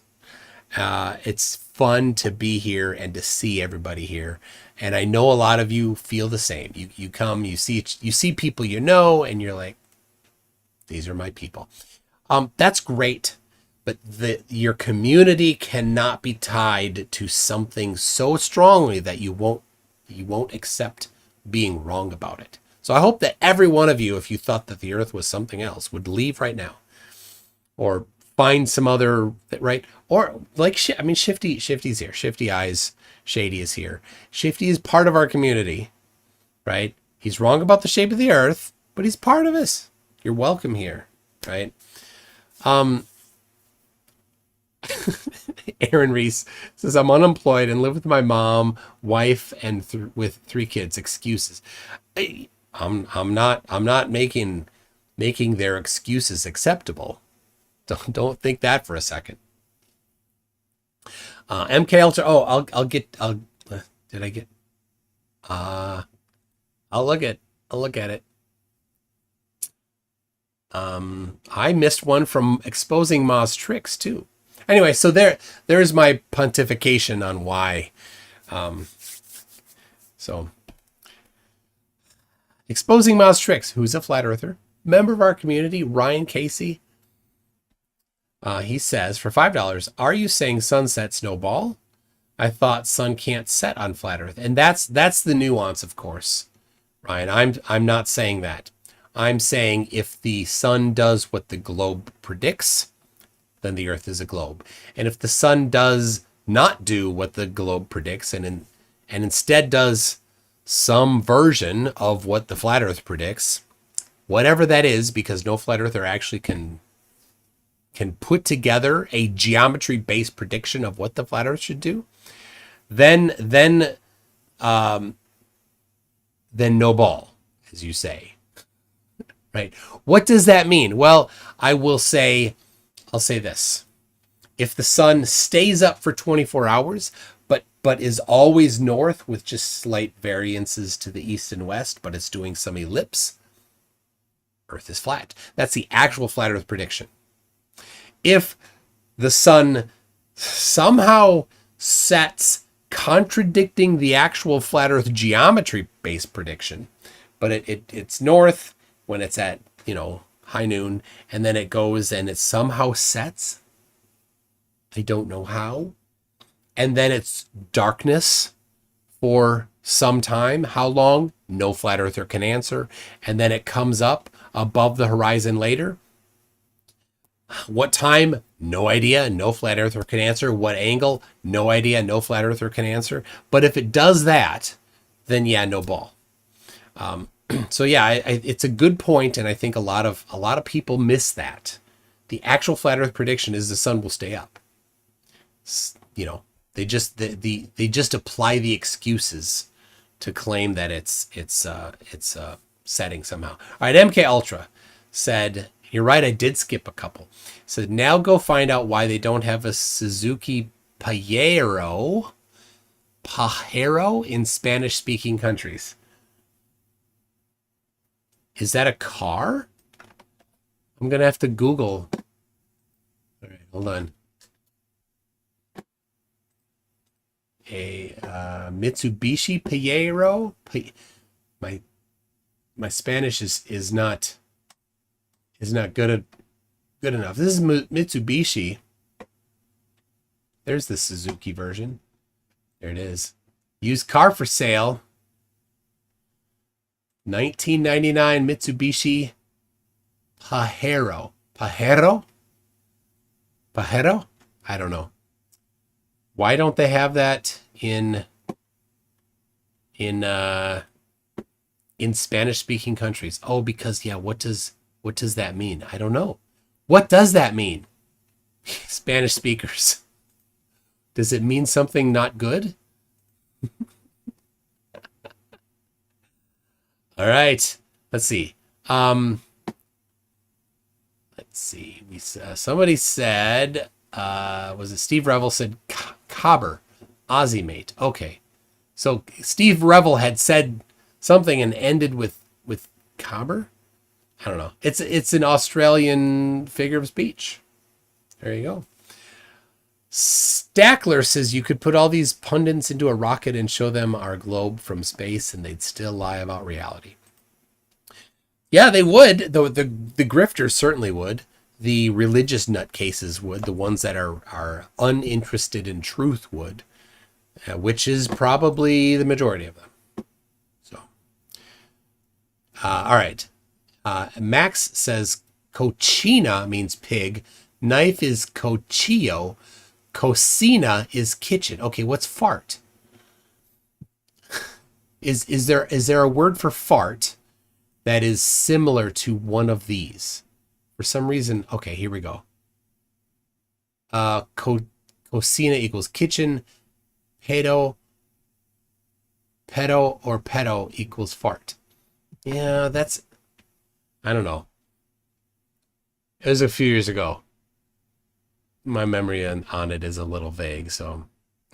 Skinny Boy Fat says I dated a cochina in high school. All right.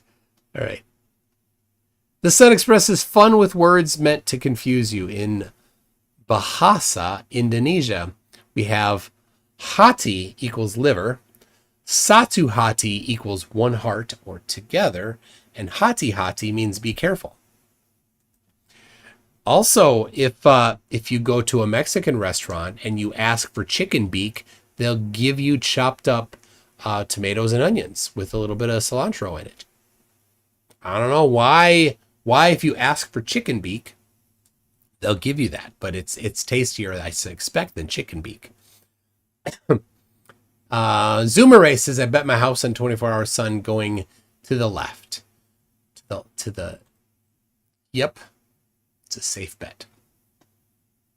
Earthly Skeptic says, Earthly Skeptic, who I met on Tuesday night. Good. It was a great debate. If you haven't seen that one on the Clubhouse, that was fun. He says, you said sun doesn't get due east or west in Antarctica. It does. It makes a circle, not ellipse. It doesn't set globe. See NOAA data plot in live chat. No, I'm talking about the prediction for flat Earth. The flat Earth prediction of the sun in Antarctica says it could never be due east or due west. Right? You think about it. I got the map, but it's all marked up. Hold on. See if I have another one here. Hold on. I got a stack of paper. Oh, here it is. Okay. All right. There you go. So if you put yourself in it's going to be in Union Glacier. Union Glacier is south of why can't I say South America? It's south of South America. So right there. I'm just approximating. So it doesn't matter what time of year it is. The most extreme from that position, according to Flat Earth, would be on the day of the December solstice at 6 hours prior to high noon is the farthest east it could ever appear for Flat Earth, and 6 hours after high noon would be the farthest west it could appear. So I'll put right there, right about, where is it? Right about there, right about there. All right. Here, let me do this on the upper camera. Hold on. I'll prep this for you. All right. Here we go. It's gonna be good. Where's the upper camera? Got a camera right there. There it is. Okay. Is that good? Everything good? Okay. So never mind the microphone here. So here's where they'll be. And here is on the, oh, that's not, I need to go, well, that's about right. That's the Tropic of where is it here? I think that's the Tropic of Capricorn. And then here is the Tropic of Capricorn. So this is where the sun would rise, according to Flat Earth, on the day of the equinox or the solstice. And here's where it will set. And the angle is what you look at there. Right? It's the farthest it could ever appear, but it's definitely not to the, definitely not due east, is it? Because due east is this direction. There on Flat Earth, this is the due east and west line. So we got this here. So you could get a protractor or an angleometer for flat earthers, and you could measure this angle here, right? This is going to give you, right? What's this angle here? It looks, I'm approximating, it looks like it's maybe 30 degrees right here. So the an azimuth of 30 degrees is probably from here, approximately the farthest, the closest to east the sun could ever be, according to Flat Earth. And of course, then 12 hours later, it's about 30 degrees to the west is about it, right? So that doesn't look anything like doing circles right now. So if that's what happens, whether it sets or doesn't set, doesn't matter. I'll give it to the flat earthers, right? You think about it. I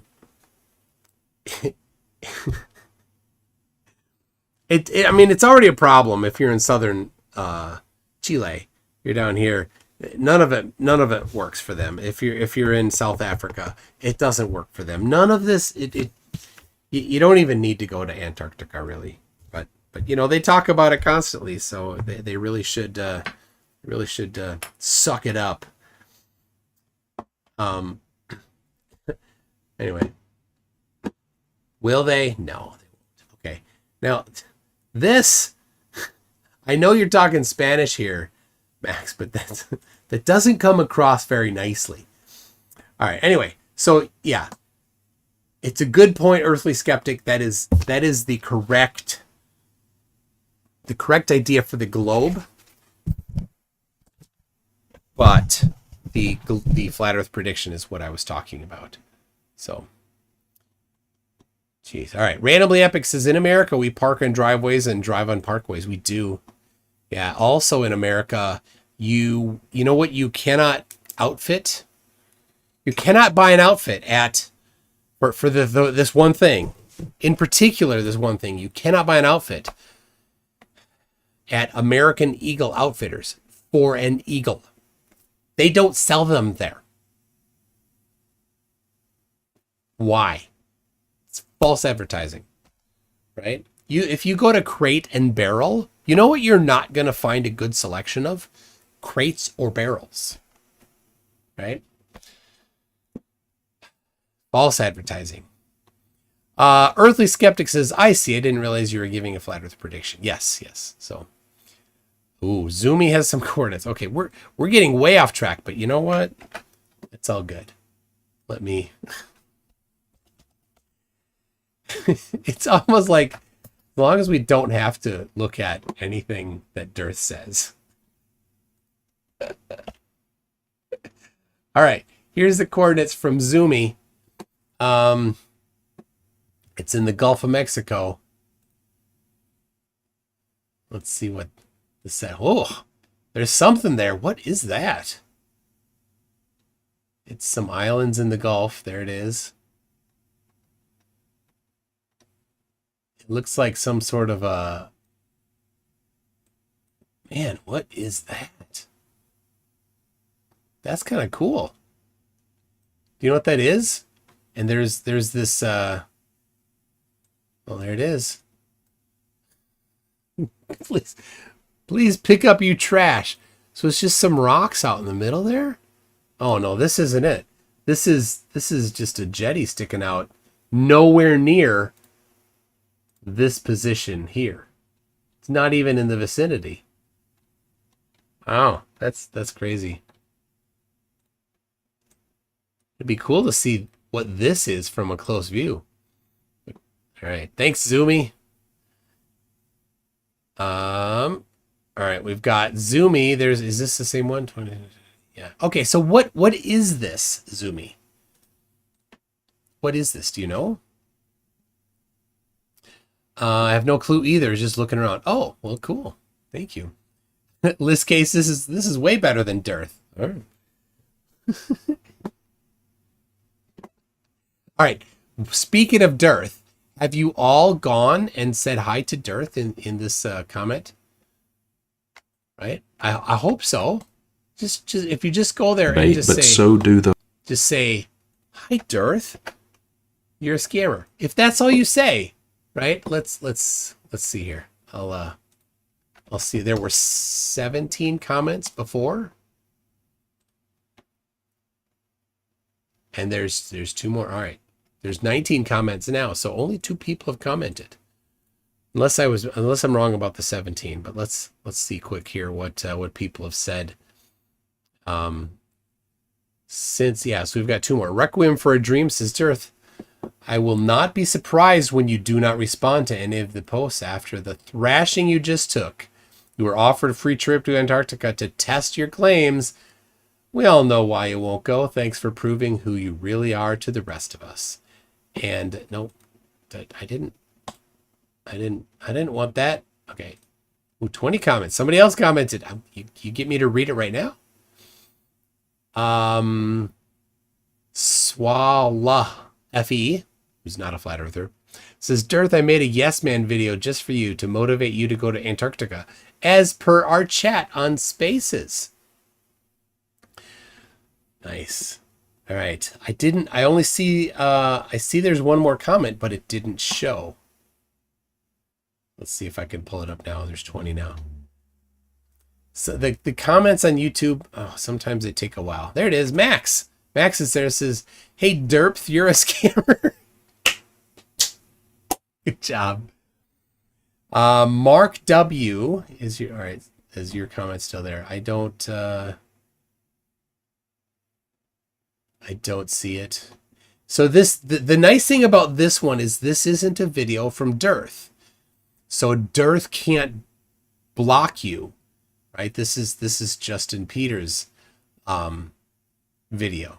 So now if, you know, YouTube auto holds things. So if you swear, if you put a link in, YouTube will auto hold it. And I don't, you know, I go in every day or two and release things, but I try. I'm not perfect.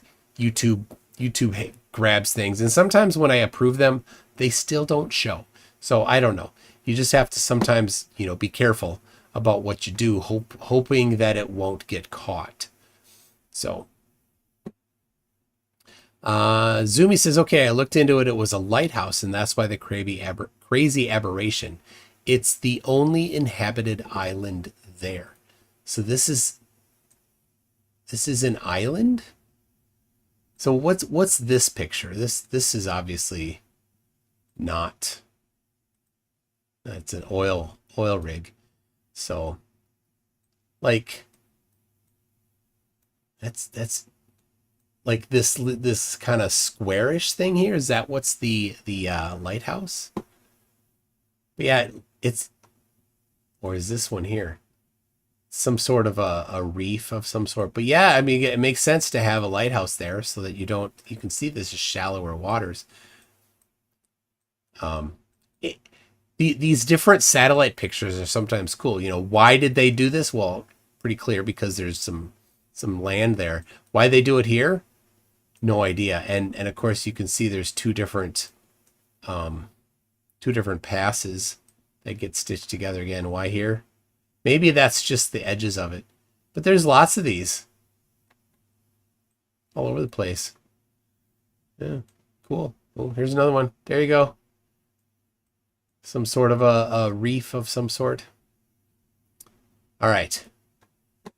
All right. Warren Smith says this MC Toon Live is my new favorite daily, either actively or background listening / watching. Well, thanks.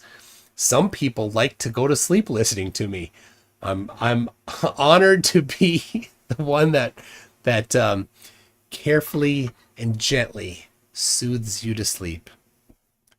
All right, let's get a little more DIRTh. What did it do? It just faded out. It went so far away that it could not push its light through all of that atmosphere, and it just faded out. We call it the sun fade out. What a lying sack of manure. Yep, DIRTh, you are just a lying sack of manure. How is it that in just a few minutes, as the sun gets farther and farther below the horizon, that you can see stars, which are not nearly as bright as the sun, according to Flat Earth, yet they're farther away. They're in the dome. They're embedded in the dome, DIRTh, according to you, and they're not as bright, yet you can see them. They're farther away and they're not as bright, and you can see them. It can't push its way through the what do you say, the atmospheric deck? Oh, gosh. I have an app. It's called the Flat Earth Sun, Moon, and Zodiac Clock app. It's on flatearthdave.com. And right here is a whole... I'm not gonna play his ad. Yes, we know, Dave. You're a scammer. All right, here's some more video of glare shrinking. What is going on here? Are you falling forward and backwards, or is the sun coming forward? I'm just reversing this back and forth. Is that cameraman falling forward? No, you dingle flurf. I mean, he's, you know, we know he's lying. He's not actually asking. Nobody thinks that we're falling forward. Earth rotating is not falling forward or falling backward. At 1,000 miles an hour, or is that light in the sky approaching you and rising due to perspective? Oh, that's a good one. Here, look at this. You can see look at the bottom part of the screen. You can actually see the internal reflection of the lens going across the screen. You watch. Are you moving? There, it's just coming. Or is that moving? Right there. You see it? It's that building. It's right in the center of frame. There's a building. It's right on the corner of the building. What is? See it? You see it moving there? It's that little, it's right in the center, just a little bit to the left. That's the internal reflection. That's the actual size of the sun. Is the sun? See it? That's the actual size. The thing up high, that's the glare. Great question. See that? That's a longer thing. Here's one. So people say the sun, if the earth is flat, the sun will get smaller and smaller. Lots of times it does. But this is terrestrial perspective. This train is a terrestrial object from a terrestrial viewer, and it's getting smaller as it goes away. Now, we all know that. We've all experienced that. That there's no such thing as adjective in front of perspective that he's saying. These don't exist. So here is an orthographic view of what this guy is seeing right here. That's not an orthographic view, by the way. That's a side view that's been mangled to have this fake perspective added to it. In an orthographic view, the sun would stay at the same height. And then you could figure out the angular separation between the horizon and the sun by just measuring that with a protractor or an angulometer for flat earthers. Might be in the way for some of you. So this is the sun just going away, and it looks like it's going down. It goes into the horizon, right? So if we take those trains and we move it up, the one at the top is already smaller because it's farther away. What a douche. And when it goes down... He's just trying to fool idiots. He's like, hey, I'm going to craft this demonstration to deceive idiots into giving him money. When it goes away, you don't see it getting much smaller, but it does get a little smaller.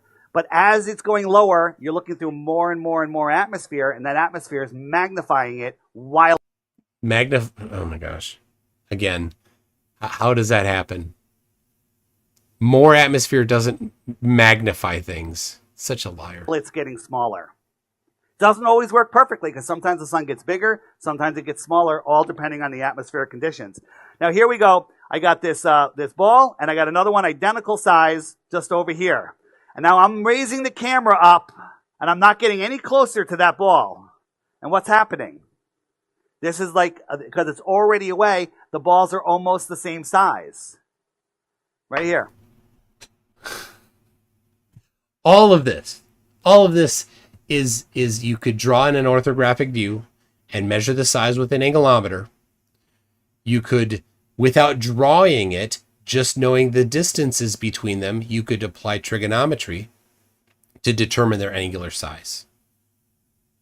Both ways that you could do this. Okay? So... yeah, and this is a great demonstration. That ball on the left is near. The balls on the right are far. And the ball on the bottom right versus the ball on the slight just above it, right? The one at the very bottom is closer than the one that's just above it, but not a significant difference in distance, right? He's, I don't know how far above it, 6 feet above it, maybe 5 feet above it. And the far one, right? What he's seen is that things do not shrink linearly with increasing distance. They shrink in an asymptotic relationship. So when you go from 1 foot away to 2 feet away, there's a big difference. When you go from 2 feet away to 3 feet away, not as big of a difference. When you go, right, you need to go to 4 to get that same amount of difference that you got from 1 to 2 to 2 to 4, right? When you go 4 to 5, not nearly as much of a difference as when you went from 1 to 2. It's an asymptotic. It reduces the amount of angular size change the farther away it is with that same amount of distance change. You have to double it. To get the same amount of shrinkage, you've got to double it every every step. So if I rolled that ball down the track, it wouldn't change size. So that's why we see the sun remaining mostly the same size. not mostly the same size, DIRTh. It's the same size. It's the same size throughout the day. Granted, when it's 150 million kilometers away and you move from sunrise to midday, your distance from it for the globe does change, and so its angular size will change, but the amount of angular size change is very small compared to its not compared to anything, it's just very small. But for flat Earth, the geometry demands that it changes dramatically, because if you are literally on the equator at noon on the equinox, you look straight up. According to flat Earth, it's 3,000 miles away. Right? Go to this map again. 6 hours later, according to flat Earth, your distance from it is dramatically different. It probably should change by about 3x. It should reduce in size by about 3x, but it doesn't. It's a simple, it's not a trick. It's just the way perspective works. And if I had sound with Paul singing, but the fool on the hill sees the sun going down, but the eyes in his head see the world spinning round. Wow. Curvature, boats over the horizon. That's a big one. Everyone's like, Oh, he's going to lie here. boats go over the horizon. Different disappears from the bottom up. It's not a spoiler. You all know that. We were all shown that three-masted ship in grade school. But if you watch that video again, that exact video, edit, and every time the ship went down, they lowered the camera. I could see your head. What is he talking about? But now I can't. You're below the horizon. The three-masted ship was edited? Of these heads over here. That's all they Why didn't he just play it? did. It's just a trick. Why do they have to lie if the Earth is a globe? DIRTh, why do you have to lie if the Earth is flat? The irony, Dave. The irony. What? I'm stuck? I'm good. I didn't change it yet. So here is a time lapse of a bay, non-tidal bay, and watch the buildings. The buildings disappear. It's a little hard to see, but the beach is disappearing. The buildings disappear. The mountains. This is just atmosphere. Nothing's changing here. This is a static camera. Look at those buildings. And then they're gone. And if you're watching this, normally, we don't normally stand there in time lapse and watch things for hours and hours. The glober will go, look, the building's gone. You can't see it. The Earth is a globe, right? That's just because it's just atmospheric conditions. Yes, DIRTh, we know that refraction happens. Will you take it into account? Because you know, Austin says this. Refraction, which we immediately and adamantly claim is always present because there's temperature fluctuation and atmospheric conditions that are consistently affecting what you perceive. There you go. Yeah, you need to take those into account, Dave. Good job showing that. Here we got a horizon here, super clear day. We take a drone, we raise it up. Now, if we're on a ball, the higher up you are, the farther you can see, the lower the Earth would be. You're always at the top, the Earth farther away, it goes lower and lower, but when we raise it up, we can see the horizon farther. That can. Oh my gosh. What was the situation here? Was this drone on a? Did it have a gimbal? Let's look here. All right, there's before and after. Where's the original video? I'd love to see the original video. I'd love to see the setup. But you know what definitely didn't happen? He didn't actually measure the horizon drop, because if he did, this is what you'd see. Right? You'd see this. And why did he use a drone? Because he didn't want to go to 30,000 feet, because 30,000 feet has a big drop. What a scammer. What a dirty, dirty scammer. Flat Earth Dave is just, well, what is he, everybody? What is Flat Earth Dave?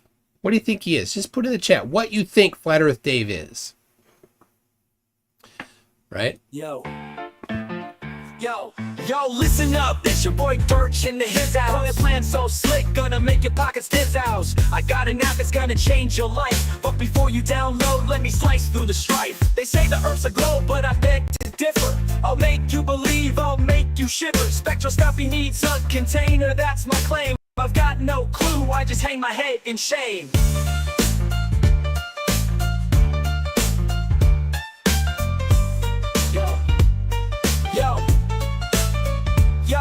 Yo, listen up, it's your boy DIRTh in the his house. That's a whose house? Got a plan so slick, gonna make your pockets dizz house. I got an app that's gonna change your life, but before you download, let me slice through the strife. They say the earth's a globe, but I beg to differ. I'll make you believe, I'll make you shiver. Spectroscopy needs a container, that's my claim. I've got no clue, I just hang my head in shame. But that's the line I'm preaching. Sell my app, it's what I'm seeking. Fake challenge, try your luck. While I'm laughing, pocketing a buck. I'm a scammer. I'm a scammer. I'm a scammer. I'm a scammer.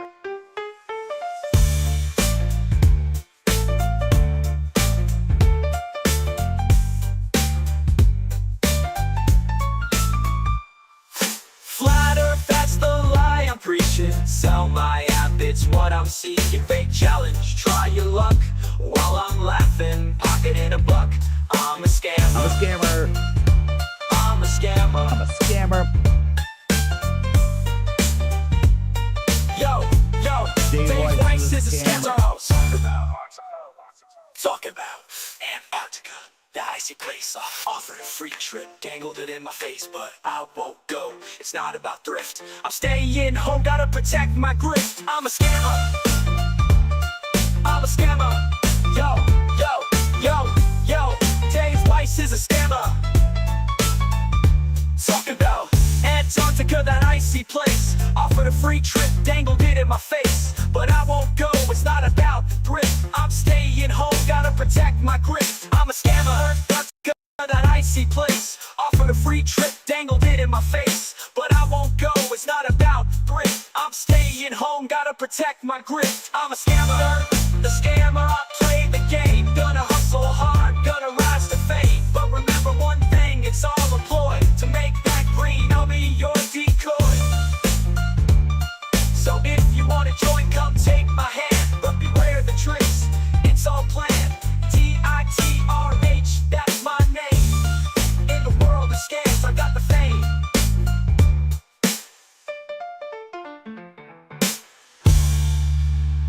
I'm a scammer. That's right, Flat Earth Dave is a scammer. You know, the nice thing about, when watching some of Dave's lies is that you can go enjoy that song and it kind of just it puts a smile on your face to just know that Dave Weiss says that Dave Weiss is a scammer. It's out of context, but it's true. So, all right, let's get a little more here on his lie about the horizon rising to eye level. But when we Now I've got my slide up. Uh-oh. Oh no. Why did it jump? It jumped. All right. Whew. What is this? What is he do? This one right here. What's the camera, I could see your heads back there, but now I can't. You're below the horizon. The drone, we raise it up. Now, if we're on a ball, the higher up you are, the farther you can see. The farther you can see, the lower the Earth would be. You're always at the top. The Earth farther away, it goes lower and lower. But when we raise it up, we can see the horizon farther. That can only happen on a flat Earth. Only happen on a. You see the horizon farther? It would only happen on a flat Earth? That's absolutely the prediction of a globe.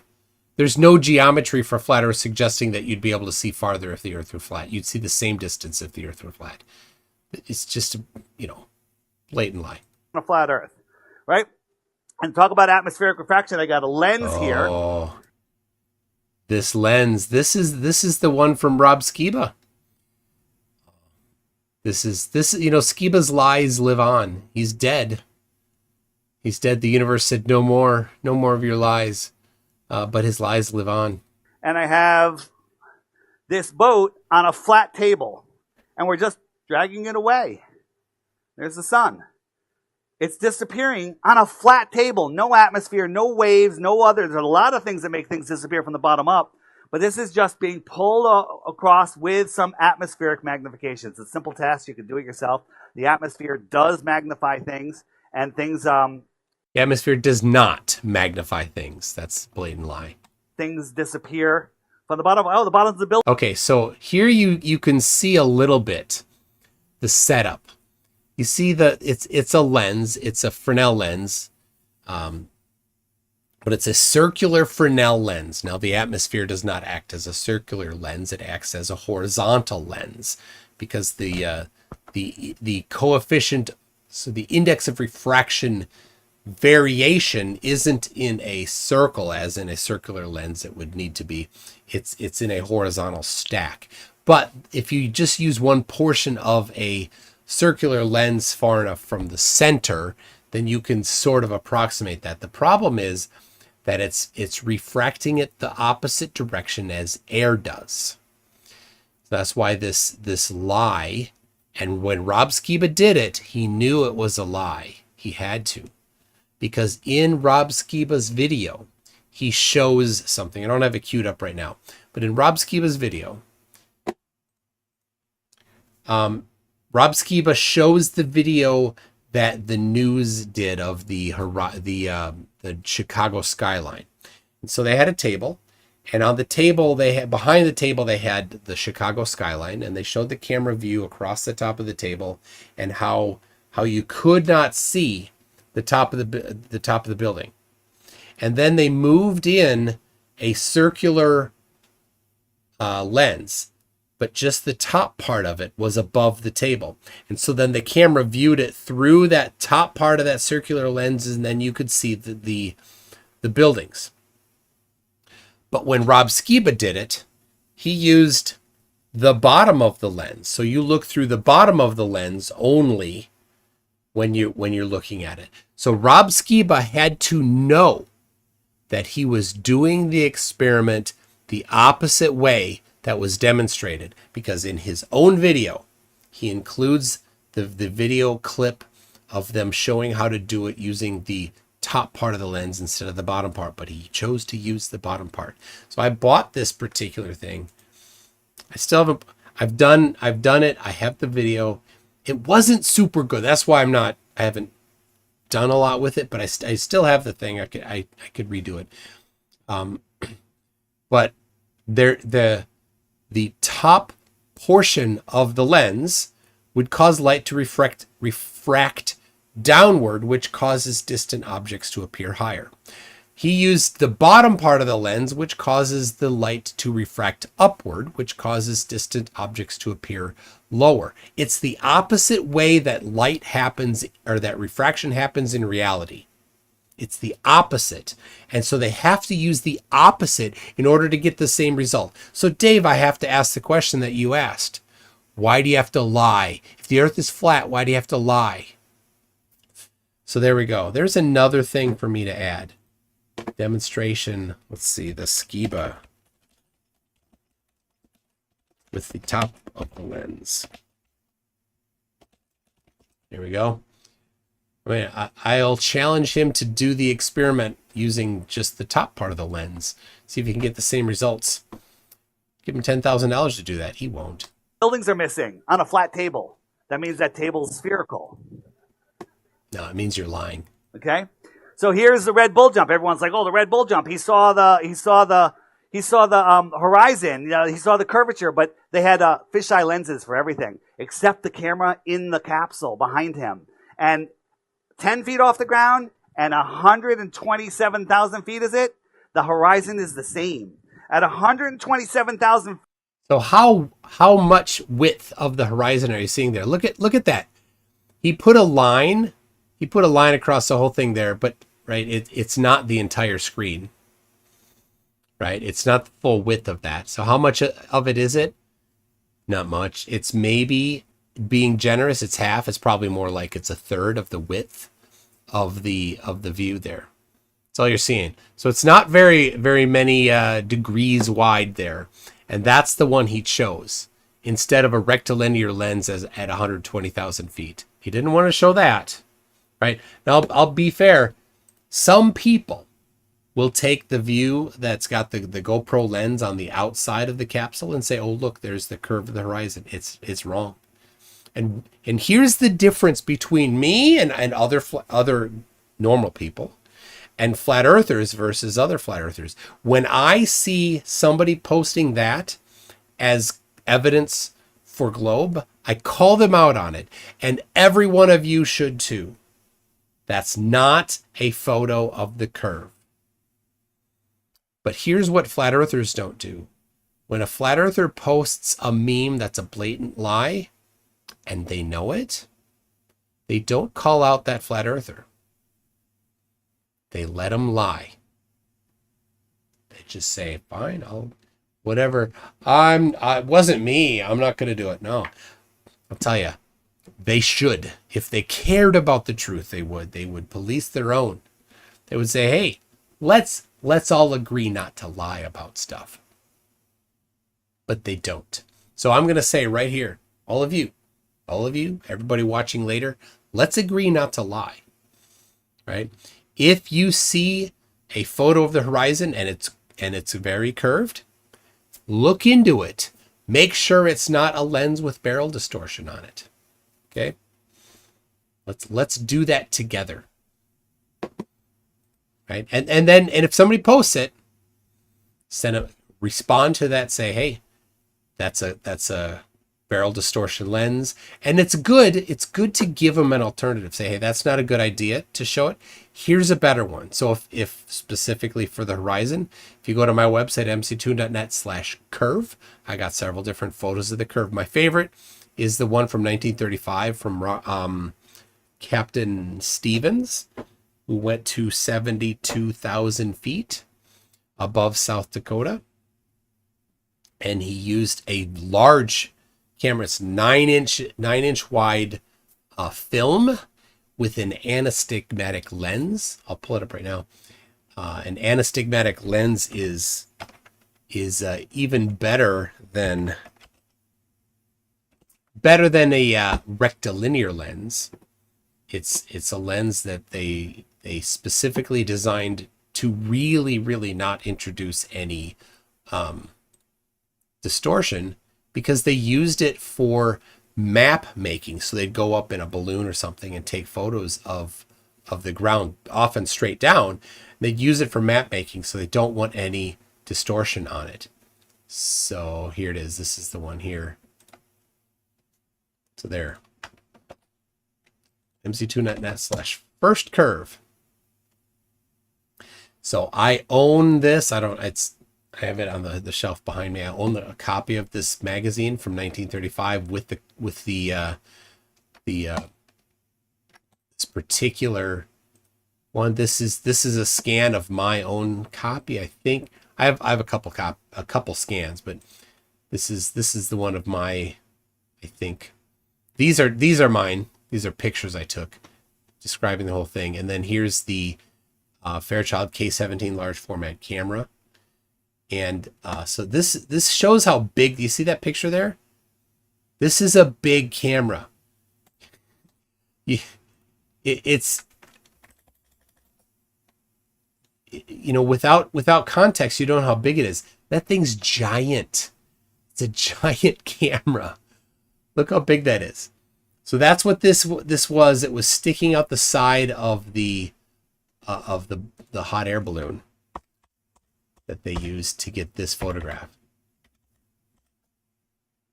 And it's curved. So I'll zoom in a little bit more here. So this is a good one. You can see there's a line drawn across it, and it's the same top and bottom. Or sorry, it's touching the horizon left and right, and in the middle it's curved up. So this is a really good picture. So they can't claim it's from NASA. This was made decades before NASA existed. You can't claim it's fisheye. It's an anastigmatic lens. So what is it? It's the curve of the horizon right there. So it's not as high as this, but it's a much better, much higher quality picture. It's a wider angle of view and a higher resolution than this. So feet, if you do the math. What math?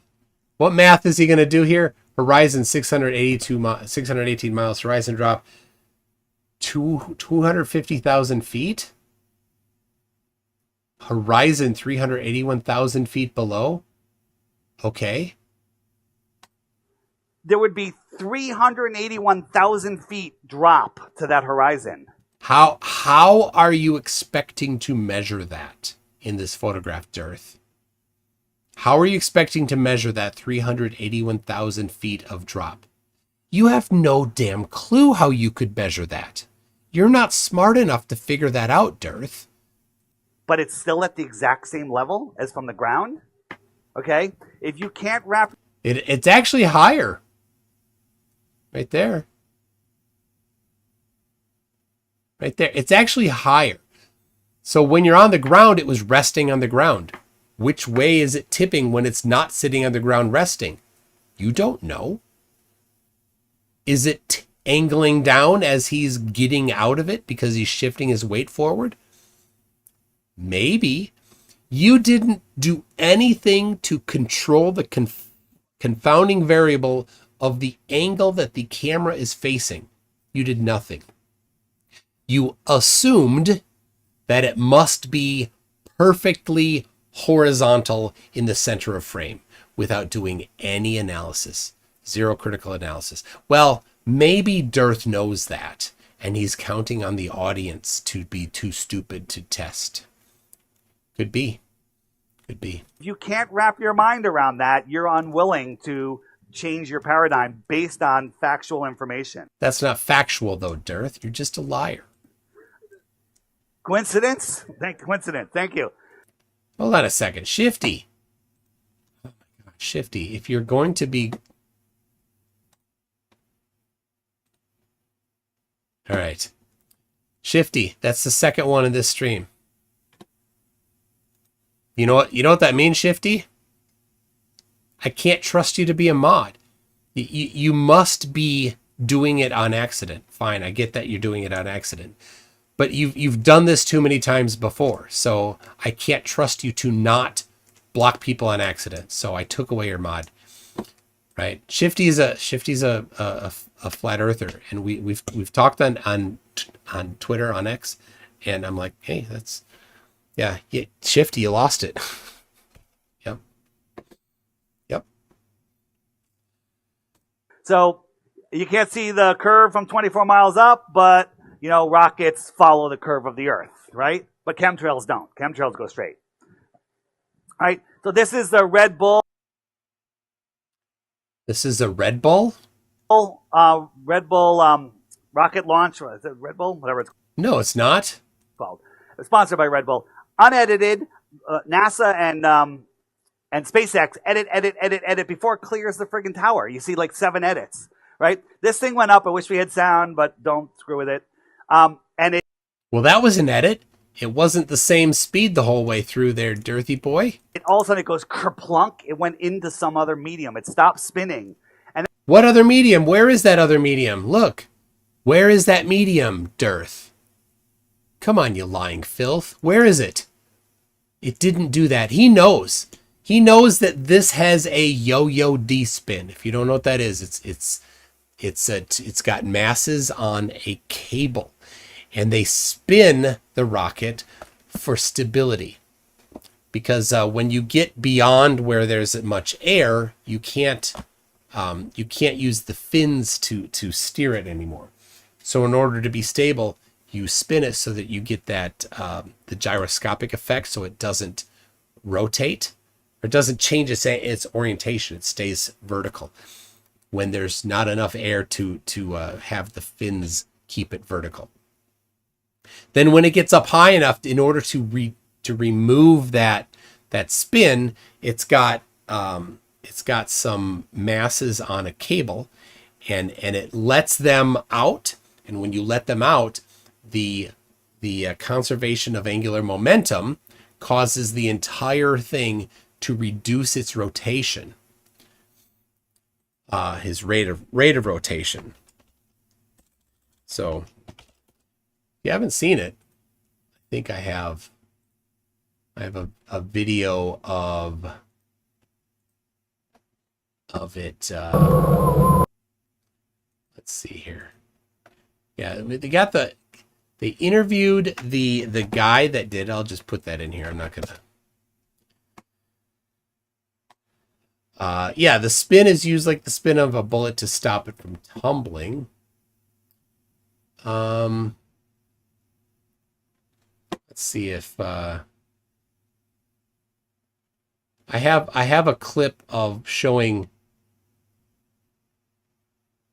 a D-spin happen.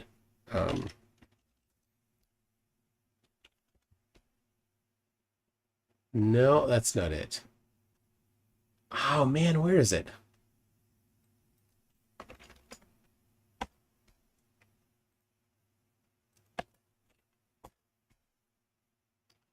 All right. Darn it. Hold on. One more check. I have all these, and the organization is the key. I know.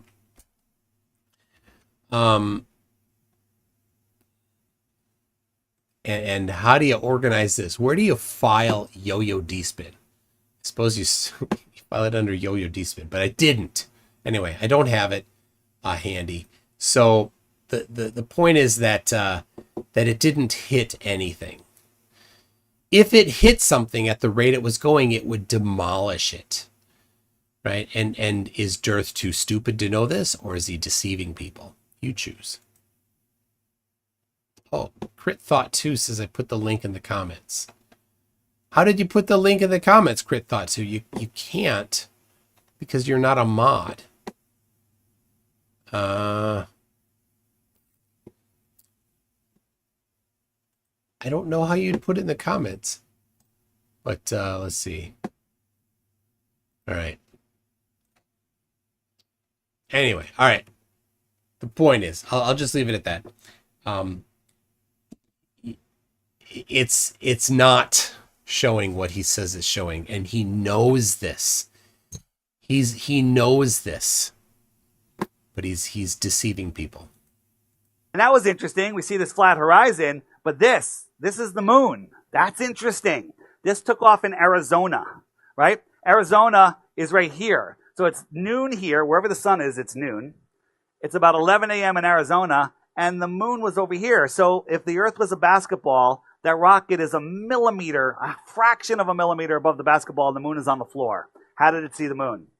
There's no problem with the Earth, with the moon being seen at that time. And this is a common thing. This is the number one standard go-to flat Earth argument. Ready?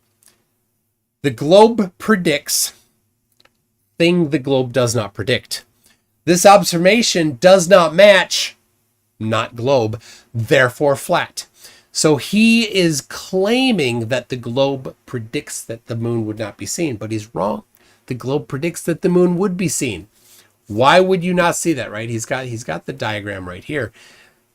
Why would that not be seen? It's not on the opposite side. It's not antipodal to where they were. So there's no reason that you would not see the moon at that time. It makes no sense. He's just saying that to fool people. Again, he's assuming that people will not do their own research. Okay? Refraction, gravity, anybody? Okay? If the Earth is a globe, there is... Oh my gosh. All right, so this is from February. This is long after this was addressed. Let's listen to him. Is a required distance to a physical horizon, but there is no physical horizon. The horizon is optical. These mountains here, all 8 of these, are over 700 miles away. There should be over 40 miles of curvature. Physical. All right. This one is so blatant. All right. I see the link that you got there, Zoomy. That's the whole thing, but it's not the one that shows a different example of a yo-yo D-spin. That's what I was thinking of. So, anyway, so here's the problem. And of course, flat earthers do zero critical analysis of it. They just look at this and they say, oh, look, that's how it is. But it's not. So you got Mont Blanc there, kind of in the middle, 701 miles away, that they say. So when I did my analysis, I took Mont Blanc and I took the angle to it from the this is from a mountain in Wales. You can see it's cropped a little bit. You can just see at the bottom that the peak of another mountain. Right? He cropped it all out to show it, but when the actual picture, it's zoomed out. It's not zoomed in this much. The angle to Mont Blanc is wrong. Number one. Number two, the width between the angular width between the mountain on the left, Jungfrau, and the mountain on the right, Barre de Ecrins. Sorry if I mispronounced it. The angular width between them is completely wrong. These are about twice as wide as they would be in reality from that distance. But the most important thing is that the horizon, the thing that he's claiming is the horizon, is actually clouds. It's just a layer of clouds, and sticking up above the clouds, more clouds. Those are not mountains. Those are clouds. Now he has to have been aware of different people's addressing of this lie. He has to, and yet ignored it.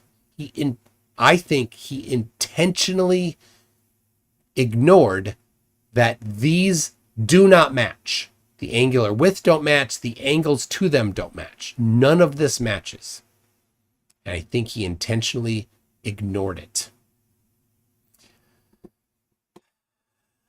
He has to. Flat earthers have to lie. They have to. Because if they don't lie, then flat earth dies. Right? All right. We got axis of rotation that says, that's me, Mike. You rock me to bed every night. Gracias. So when I was talking about people go to sleep listening to my debates, I do too. I listen. You know what?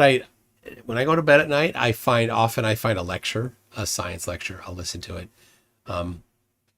That's what I go to sleep to. Sometimes it's a debate. It's, FDFE or somebody else. So Zoomy says, flat earth is already dead. We're just poking at the corpse with the stick. Yep. Dave Kircher for $10 says, if the earth is a globe, then this is a $10 super chat. Well, that is a $10 super chat. So we know what that means. All right, let's see what more he has to say about this. This is frustrating. Curvature. So the mainstream, the only answer they could have is refraction. These No. Our answer is those are clouds. are refracting up and stopping at eye level, right? You know what the mainstream media says about this, all scientists? Nothing. They don't even acknowledge its existence. They Because it's clouds, you dingle flirf. cannot acknowledge the existence of photos like this, and there's many, right? So here we did a test on a frozen lake at night. We have a camera at just 6 inches off the ice. We put these lights out here. Jeez. 8 miles, 7 miles, 6 miles, and 5 miles. Just using the curvature calculator, it was bad enough. But I took off refraction, which I don't even believe it would affect it at all. Now, remember a little bit ago, he played that video of the horizon moving up and down. Remember that? He played that video. And what is it that caused the horizon to move all up and down in that video? Right? If it's not refraction, what is it? What could it be? Now, the problem is, of course, that Witsit doesn't agree with you. Refraction always happens. That's why it's important. Well, if you can't adequately account for refraction, you can't make a claim about the apparent location, now can you, Randy? That's right. I'm claiming that you haven't even actually accounted for all the variables, and you're touting your trigonometry that literally hand waves dismiss one of the most important variables when it comes to perception, which is refraction. Yeah. So now DIRTh has said he doesn't even believe that refraction happens. Why would he say that? Why would he say it? Well, he can't agree. He has to ignore it because if you do any analysis with refraction, everything falls apart. So let's see here. I have, where'd it go? I have something. Oh, come on. There it is. Okay. So, all right. This is important stuff here. Let me close out these tabs here. So I took this myself here. We got that one. We got this one, and this one. Now, I'll tell you, in order when you have refraction, when you have a changing temperature in the lower portion of the atmosphere, that's what we have. And it causes light to bend. And if you had a really consistent layer, then you could really easily predict the amount of refraction and what you would see on the other side. It's rarely consistent. But what we do know is that there is a certain amount of a change in temperature that will cause the light to curve a certain amount. And if you want to look it up, you can search for Andrew Young, San Diego State University, and find his pages on refraction. But here is a thermometer that I used on a frozen lake. And let's see here. I just want to make sure I get them in the right order. Yep. So here is 1/2 of a meter above the ground, right? And it's 0.2 degrees Celsius. Right. So anyway, the amount of temperature change that you need to curve light at the radius of the Earth is 1 degree Celsius in 10 meters. So if there's a steeper change in the temperature than in 10 meters, if it's 9 meters or 8 meters or 2 meters, then the curve of that light will be significantly more a smaller radius than the radius of the Earth. So here we have 0.2 degrees at 1/2 meter. We have 0.7 degrees at a meter. We have 0.9 degrees at 1.5 meter.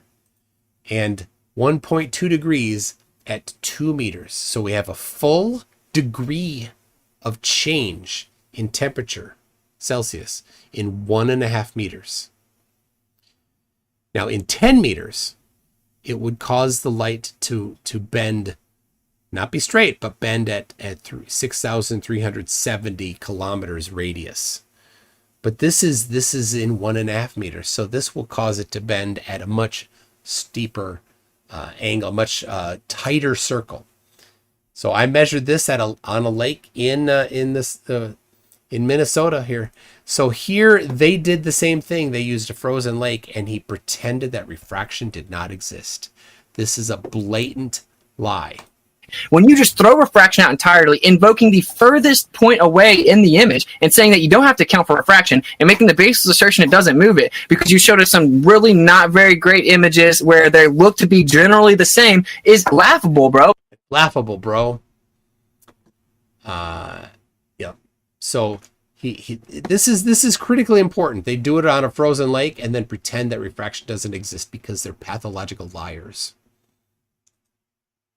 And made it the best favor of the globe. 30 feet of curvature, 22, 15, and 9, but somehow they didn't do the best curvature of the globe.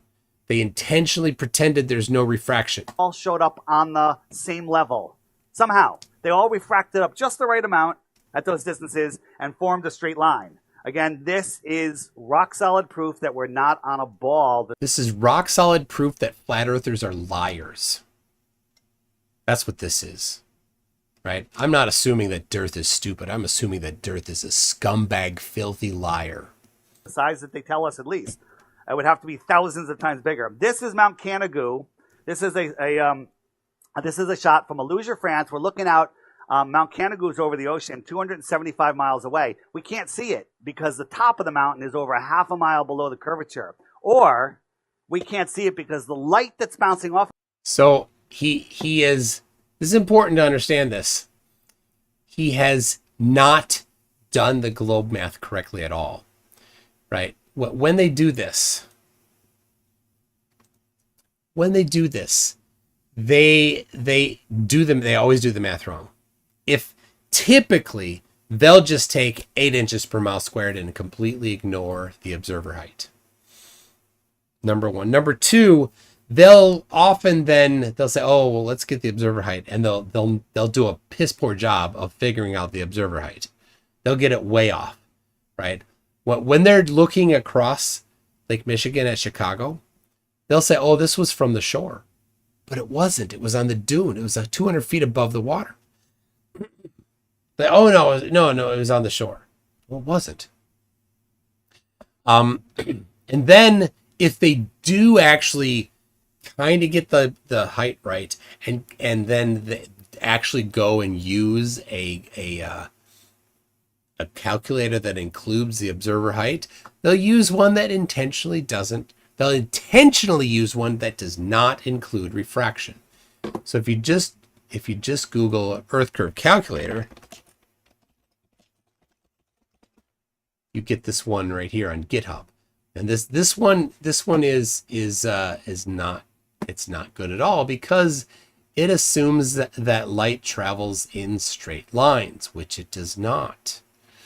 So if you're going to lie and pretend that refraction doesn't happen, Refraction always happens. That's why it's important. even though Whitsitt says it always happens, then this is a good way to lie about things. You use this one. But whenever they give you the snapshot, here's what you do. You say, oh, did you prove that light travels in straight lines? Did you prove that there was no refraction? Did you provide some measurements to confirm that the conditions would cause zero refraction, cause the light to travel in straight lines? Of course not. They only assumed it.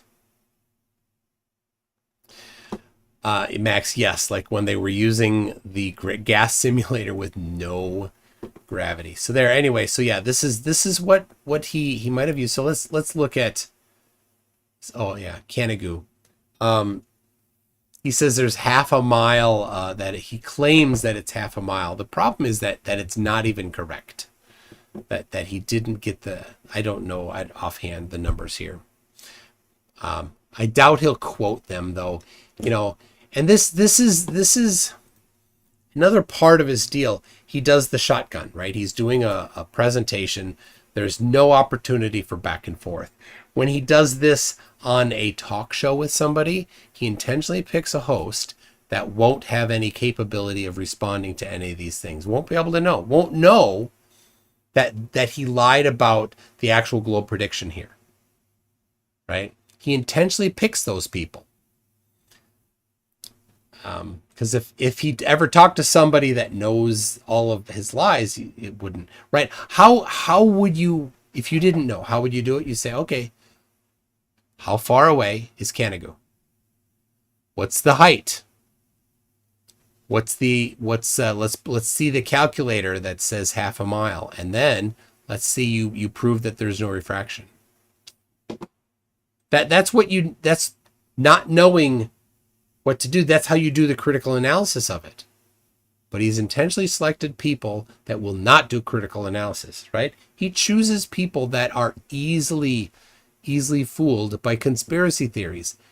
People that believe in conspiracy theories easily are the kind of people that won't do critical analysis. It's the target audience. Mount Canigou isn't strong enough to push through the atmosphere and make it to our eyes. But twice a year when the sun lines up with the viewing spot of Mount Canigou, all of a sudden you can see Mount Canigou right here in its entirety.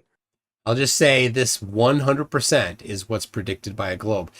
This does not match Flat Earth, because Flat Earth says that you must see the bottom of Canigou. You must see the the bay between the observer and the mountain. There's a body of water there. You don't see any of it.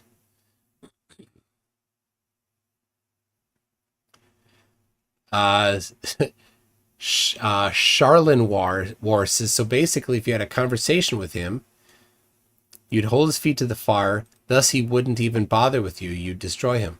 Yes, I would. Flat Earth Dave, if you ever face me, I'll destroy you. That's why you won't face me. You're chicken. You know. Flat Earth Dave will never face me because he's scared. He knows I will demolish him. Take that to the bank there, Davy Pooh. You know I will mess up every one of your stupid claims because I know all of your lies. That's why he won't face me.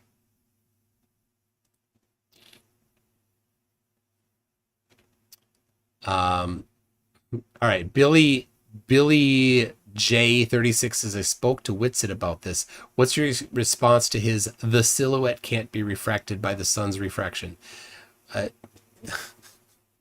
Light is refracted. So the light from the mountain is refracted. The light from the sun is refracted. And the light from the sun to the mountain is refracted. And then the light from the mountain, which includes both the sun's light and the shadow, all of that is refracted as it gets there. Why would it not be refracted? Just saying it wouldn't be refracted doesn't make that to be the case. Light is refracted. Why wouldn't the silhouette be refracted? It's light. It's so stupid. I don't know. Is Whitsitt that stupid, or is he just aware that he can fool people with those lies? You decide. This is Mount Canigou. It's not a cloud. It's exactly where it's supposed to be. It's exactly it's on your horizon. Again, this is undeniable proof that we're not on a ball. It's undeniable proof that flat earthers can't predict what the globe would do. But some people are just unwilling to look at it, right? 100,000 feet from NASA. Oh, dude. Well, anytime Flat Earth Dave claims something is from NASA, you can almost certainly be sure that it's not from NASA. So here we have a photo that Dave claims is NASA's official photo. Now, I don't know. I'm just going on the almost absolute thing that Flat Earth Dave claiming something is from NASA is not actually from NASA. So is this from NASA? I'm writing it down.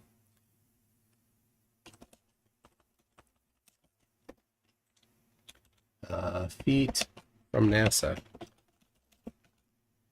Acapulco. All right. So, and then the bottom one there, of course, is the one with both of them. Both of these photos are taken with barrel distortion. That's what you're seeing. Both of these are barrel distortion.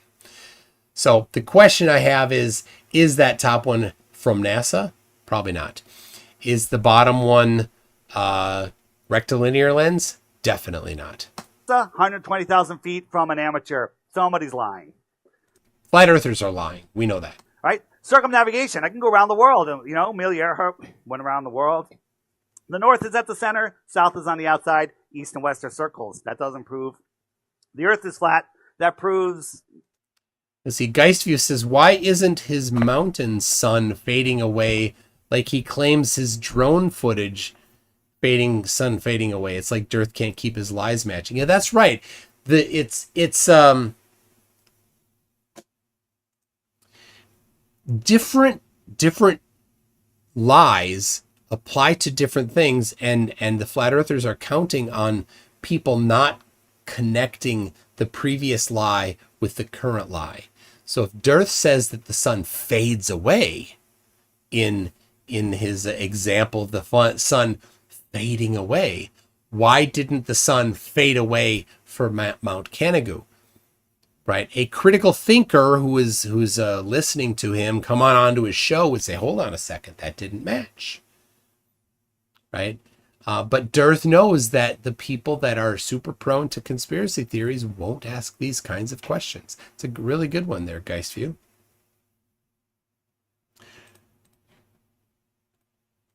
That they're both the same. It works the same on both flat Earth and round Earth.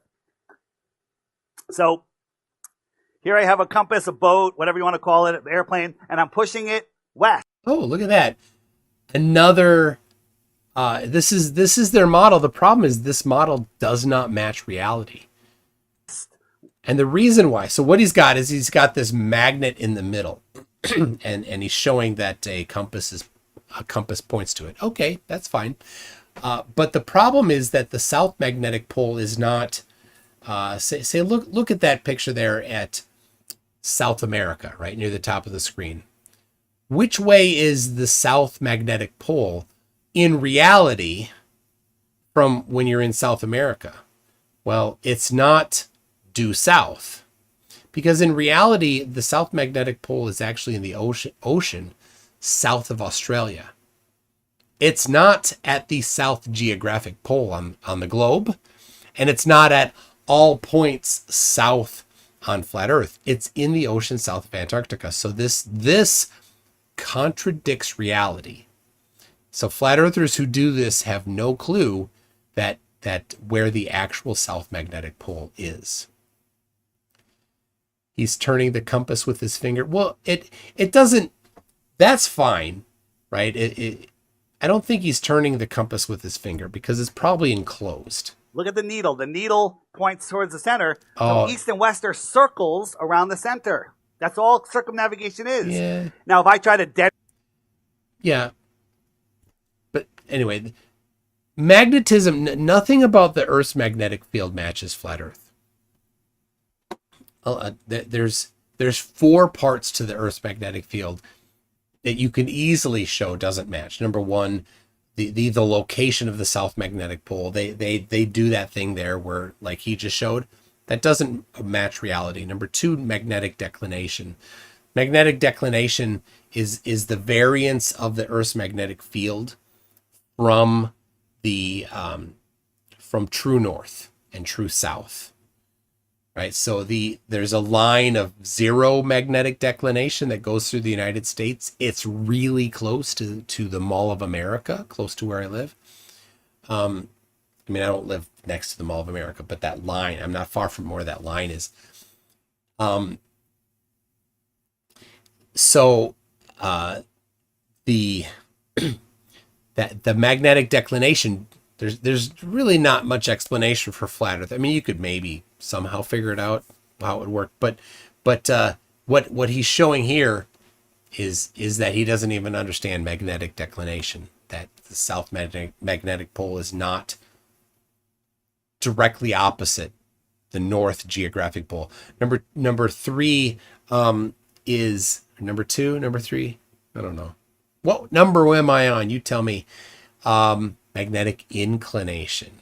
Magnetic inclination is the angle of the magnetic field. The magnetic field is not generally horizontal at any point. There's a spot partway between the two where it is, but it's generally not horizontal. And you can actually measure it with an inclinometer. There's a dip compass is what it's called too. You could potentially measure it with a really good high quality compass, but most compasses are weighted. They have a weight in the northern hemisphere.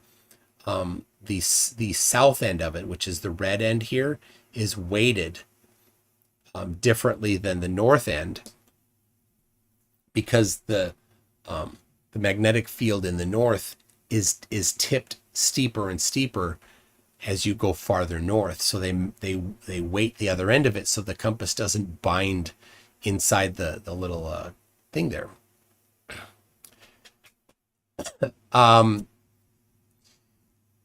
So inclination, then total field strength is another one. So the farther you are away from the poles, the lower the field strength, the smaller the the strength of the magnetic field is. So if you look at this map here, the field strength in this one would, hold on a second. All right. Would have to always reduce in strength the farther south you go. But in reality, the total field strength gets to a minimum somewhere near the equator, and then it starts to go up again. How does that happen? How does it happen that it keeps going up? Oh, hold on a second.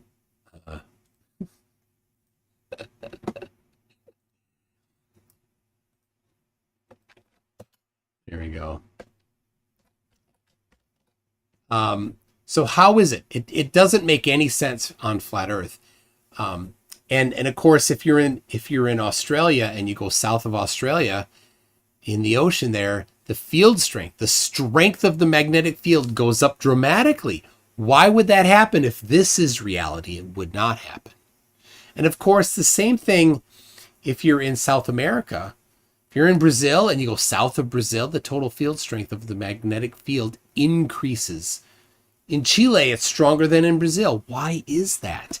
If you're farther away from the magnet in the middle, it makes no sense. And then finally, the magnetic field moves. Why does it move? How does it move for flat Earth? No explanation. They have no damn idea why it would move. It doesn't make any sense at all. Head wrecking west. Watch. The needle turns. I'm heading south. South is every direction away from the center. That is south. That is south. That is south. South is every direction. If you point north, just keep going until you pass north, and now you're going south.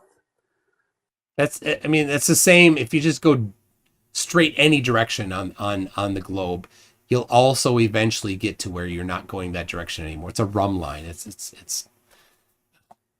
Amelia Earhart went around the world, east or west. Those are all the stops that she made. That's all she did. She went around the world over the Earth plane. Oh, I bet he's going to lie and say there's no north-south circumnavigations. I bet he'll lie about that. In her airplane, right? And a lot of people say, flat earthers, this is their favorite meme. Besides cats would have pushed everything off the Earth by now. They say, how did Japan attack Hawaii? Right? This is how they did. Just like that. Right there. There's boom. I mean, they'd have a better job than California attacking Hawaii, I think. Pretty close. All right? So airplanes, that's another one. Are all pilots in on it? A lot of them. They would have to, because none of the routes would make sense. He's going to lie about some routes here, though. All right, now he didn't bring up the circumnavigation, the north-south circumnavigation lie. I prepped it. I'll give it to you here. So there it is. There's 4 different ones that happened. So he likes to lie about that too. All right, let's see. Is he going to talk about dipping the nose? Or is he going to talk about the flight plans that he plotted on a Mercator map instead of a globe map? No, none of them are in on it, but they don't want to lose their jobs. I have tons of pilots, American Airlines, Delta Airlines, Qantas Airlines. No, he doesn't. Name one. Name one. That call me all the time and tell me stuff. One of them said, there's nothing in our manuals anymore, and we aren't required to know how anything works in flight school. If we ask a question, how something works, they say, we don't need to know that. You don't need to know that. I believe you, DIRTh. You would never lie about stuff.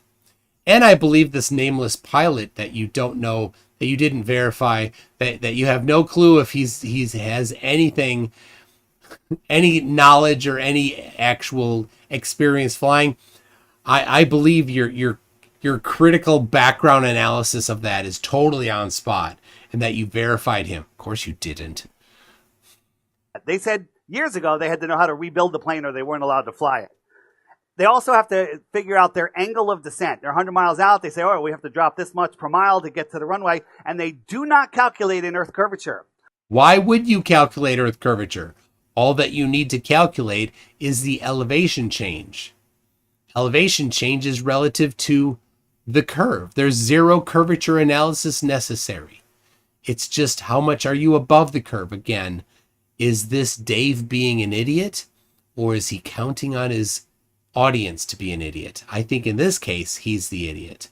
100 miles away, if they use the math that they use, when they get to the runway, it's going to be over a mile below them. But for some reason, No, oh my gosh, just what a piece of garbage. then it's there.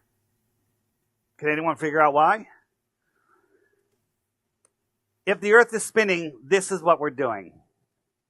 Okay? Boy, that plane's moving Right fast. here, the Earth is moving 1,000 miles an hour. Here, it's moving 500 miles an hour. And here, it's just pirouetting like this. My guess is that middle one, so we don't see what he was pointing at. So he said, here is moving 1,000, the equator, and here is moving 500. Where do you think he was pointing when he said 500? Where do you think? You tell me, what line of latitude do you think he pointed to when he said, here it's moving 500 miles an hour? Type it in the chat. Your guess for what he thought. Right? I'm certain I know where he pointed for the 500 miles an hour. All right. Anybody in the chat? Oh, brown thinker, no, don't. That's not what he pointed to. There you go, Paul. Paul got it. I don't know where he pointed. It didn't show that part of the video. But my guess is that he pointed at 45 degrees because he does not understand the trig behind it. I don't blame you if you don't understand the trig behind it, but he made a claim. He better. He said here it's traveling at 45 miles or at 500 miles an hour. And Round Thinker got it correct.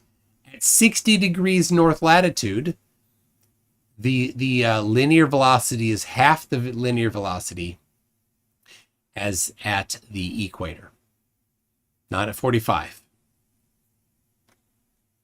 And the reason why is because it's a sine-cosine relationship. It's not a linear relationship, but he doesn't understand the difference. He would need to in order to make that claim, but he doesn't. Right? So how's that airplane speeding up? 1,000 miles an hour, 500 miles an hour, 0 miles an hour. Oh my gosh, what a dick. 500 miles, 1,000 miles. How is it doing that? Unless it's not doing that. Right? So here is a... How is it doing that? The way it's doing that is that it doesn't go that fast. It takes many hours to travel that much distance. So all right, hold on. I'll give this to you here on my website on Coriolis right here. I have a webpage, mc2.net/Coriolis. So here it is. Coriolis force is directly proportional to the velocity that you're traveling, and directly proportional to the latitude you're at. But it's a sine relationship. So here we have F is this is the formula for Coriolis. This is no flat earther has ever tried to do this formula. No flat earther probably even has ever looked at this formula. Maybe they have. Prove me wrong. But no flat earther has ever applied this formula here. F is the force, M is the mass, V is the velocity. So it's directly proportional to the velocity. Omega is the angular velocity of the Earth, which is this rather small number here. And alpha is the latitude at which the object is located. Right? So I'm going to calculate the Coriolis acceleration at 70 degrees north latitude. Now, it's higher. The higher you go, the more Coriolis force. So Coriolis is minimized at the equator. This is just the lateral Coriolis, not the vertical. Right? For an airplane traveling 600 miles an hour. So I'm taking some of the extremes here. At 600 miles an hour, most planes don't go that fast. And at 70 degrees north latitude is a bit farther north than most flights are. Certainly there's flights north of that, but most. That's 965 kilometers per hour. and then I'll convert that to meters per second because we want these in SI base units. So 268 meters per second. I solved for acceleration, right? I don't want the actual force. I didn't solve for force because I don't want the force, because that would then you'd apply it to the mass of the plane. We don't want that. We just want the acceleration. I go through it here. You can go through it yourself. The acceleration at 70 degrees north latitude, traveling 600 miles an hour, is 0.03 meters per second squared. That's the acceleration due to Coriolis. It's a very small amount of acceleration. And it's lateral acceleration. And what it'll do is it will uncorrected, it will move the plane some amount laterally while it's traveling. But planes don't have a problem with that for a couple reasons. Number one is crosswind is a thing, and it causes a larger amount of acceleration. Number two is they do regular course corrections when you're flying. They don't just point toward the final destination and just go. Just say autopilot, just go at that bearing indefinitely. What they do is they have a bunch of waypoints. So they'll do they'll plot the entire route, and then they'll pick waypoints next along that route. And waypoints are positions in 3D space. So say, well, I'm going to go to this. They have names too, right? I'm going to go to this position, and then this position, then this position. So every time they get to a position, they can evaluate where they are. They can evaluate the angle that they need to go to the next position, and then they can adjust. So if you've had a problem because of Coriolis for the last leg of the journey, they're not that far between waypoints. Then for the next one, when you get near that waypoint, you'll be slightly off. No big deal. What's the angle to the next one? Let's set the angle and let's go. So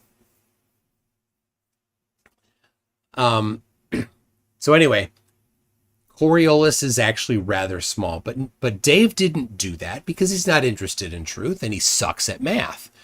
Right? This isn't hard to do. This math right here. This is high school math. And if you don't remember trig, you don't need to remember trig, right?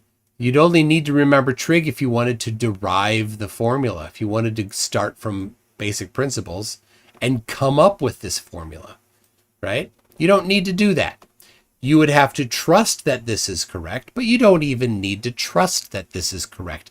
Go find a flat earther that can do math. I'm kidding, of course. Go find somebody that's not a flat earther that can do math and have them look at this and verify it for you. Flat earthers can't do math, so no flat earther could look at this and say, oh, this is right, I verified the math. They can't do math, they suck. Anyway, this is it. That's all you'd get. It's not much. Crosswind is stronger. Anyway, I gave you some citations there. You're welcome, everybody. Oh my gosh. Round Thinker said about the brownies, MK Ultra said that you are Gam Yefe Vagam Offie, which is Hebrew for pretty face and can bake also. Thank you, MK Ultra. The pretty face. All right. Oh, I'm behind. Warren Smith said just a small way of saying thank you. Thank you, Warren Smith. Thank you back. I appreciate that very much. Earthly Skeptic for $4.99 says in Flurf School math class, they must be teaching that equilateral triangles are the work of Satan. 60 plus 60 plus 60 equals 666. Yeah, they love that number. They just can't not be looking for it all the time. Right? And they'll use units that nobody else uses. They'll start dividing and multiplying things people don't do, but they got to find that number. All right, I'm at 24 minutes of a 51-minute video. I'm about halfway. So let me get past 25. Actually, I should get past 25 and a half and half of 20, 38. I should get to 25, 38, and at some point after that, I will move on. I'll call it for the night. You can see it down in the corner there. A simulation of if you're flying around the world, this is what you would experience on a ball. The star. No. That you would have the rotation of the sky as well. Flat earthers cannot predict what the globe is. They suck it. That's how they became flat earthers. Flat earthers became flat earthers by mispredicting what the globe would do. And then they were like, it doesn't match. Of course it doesn't match. You suck at math and geometry, and you didn't do the correct prediction. This is another example of an incorrect prediction. He doesn't show the rotation of the Earth. Stars in the distance would be rising because you're diving over the ball, right? But this is what happens in reality. Wow. You know, I did a video on this. That video has almost 1 million views. Almost 1 million views. It's my most viewed video. There it is. 746,000 views right here. Analyzing that one there. And of course, that video shows, let me get it here.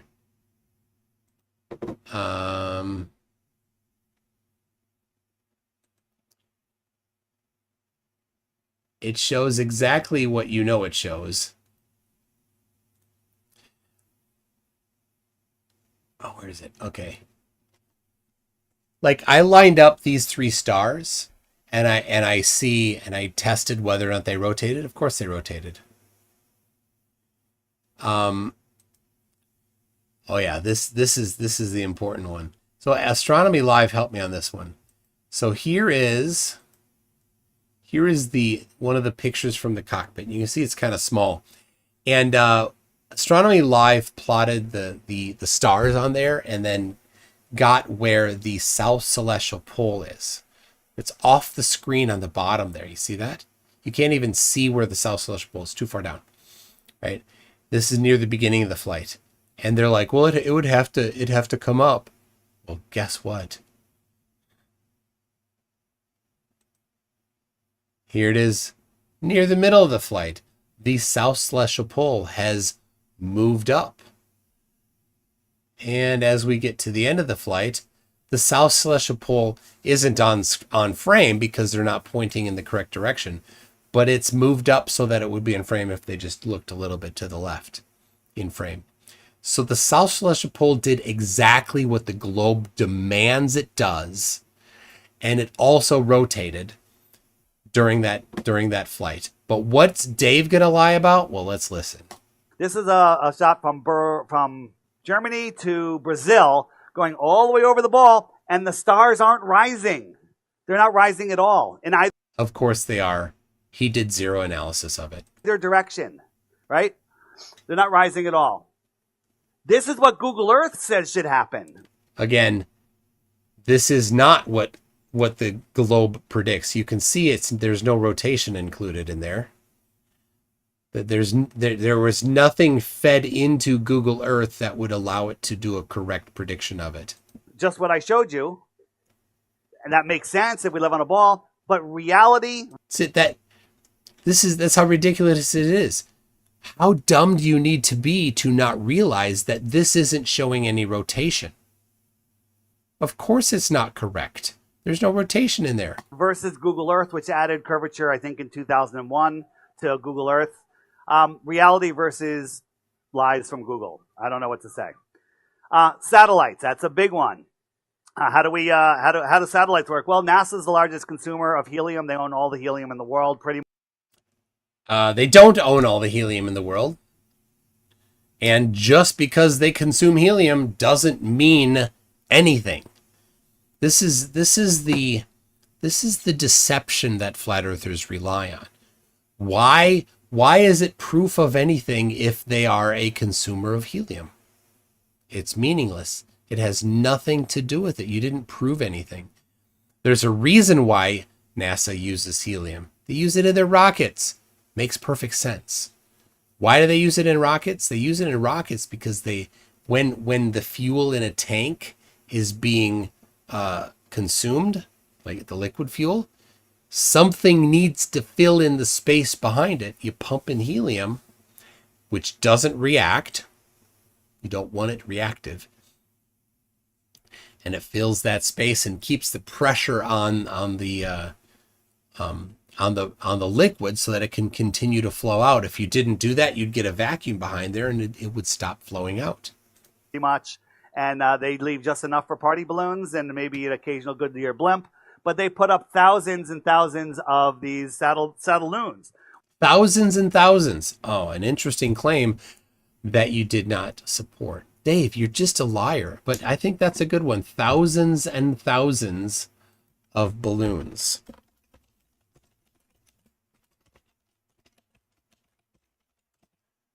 There it is. Thousands and thousands of balloons for $10,000. I'll see how you can quantify that, how you can prove that. One of my American Airlines pilots called me and said, we received a message that 2 NASA balloons are descending from 55,000 feet in our airspace and they have no transponder. He freaked out because he knows there's like 8,000-pound satellites on this thing, and the other co-pilot's like, oh, balloon, that's cool. And so there, nothing happened. He didn't see it, but interesting that a balloon is traveling. So it's not at all. Why is that a thing? That's not a thing. People's like, what about satellite phones, right? I have a whole presentation on that. This is Starlink. I've seen it myself. Right? Lots of you probably have. You look up, you see these lights going through the sky. What are they? How far away are they? They look really low. They look really low. And they are really low. Here's a 747. Here's a 747. Can you see the engines? Right? The engines are huge, and you can't see them at 7 miles high. 7 miles high. That's the engine. Okay? So, 7 miles high. Can't see it. Right? This is a Starlink satellite. It's about 3 times the size of that human, which you probably didn't even see. He's tiny. So how many of those humans can you fit in here? Let's say you can fit 10, 15 of them in this giant engine. You can't see it at 7 miles high. Right? You can't see it at 7 miles high, but those satellites are 340 miles up. Could you see a school desk 340 miles away? You couldn't see it 10 miles away. What a lying piece of filth. Flat Earth Dave, you are a pathetic piece of trash. He's trying. What he's doing here is he's taking something, right? That airplane there, that you on the 7 mile away airplane, and you can't see the engines. Yeah, you can't see the engines. Yep, they're too small. They've blurred into the rest of the airplane. Say, well, you couldn't see the Starlink satellite because it's too small. You don't see the Starlink satellite. You see the point light source of the Starlink satellite reflecting the light from the sun. There's no distance where you will not see a point light source as long as there's enough light getting to you. Right? Again, is he lying or is he stupid? You choose. Dim Max says, "Where's the bridge with Earth curve?" Well, yeah, we've got photos of that. Soundly took that years ago.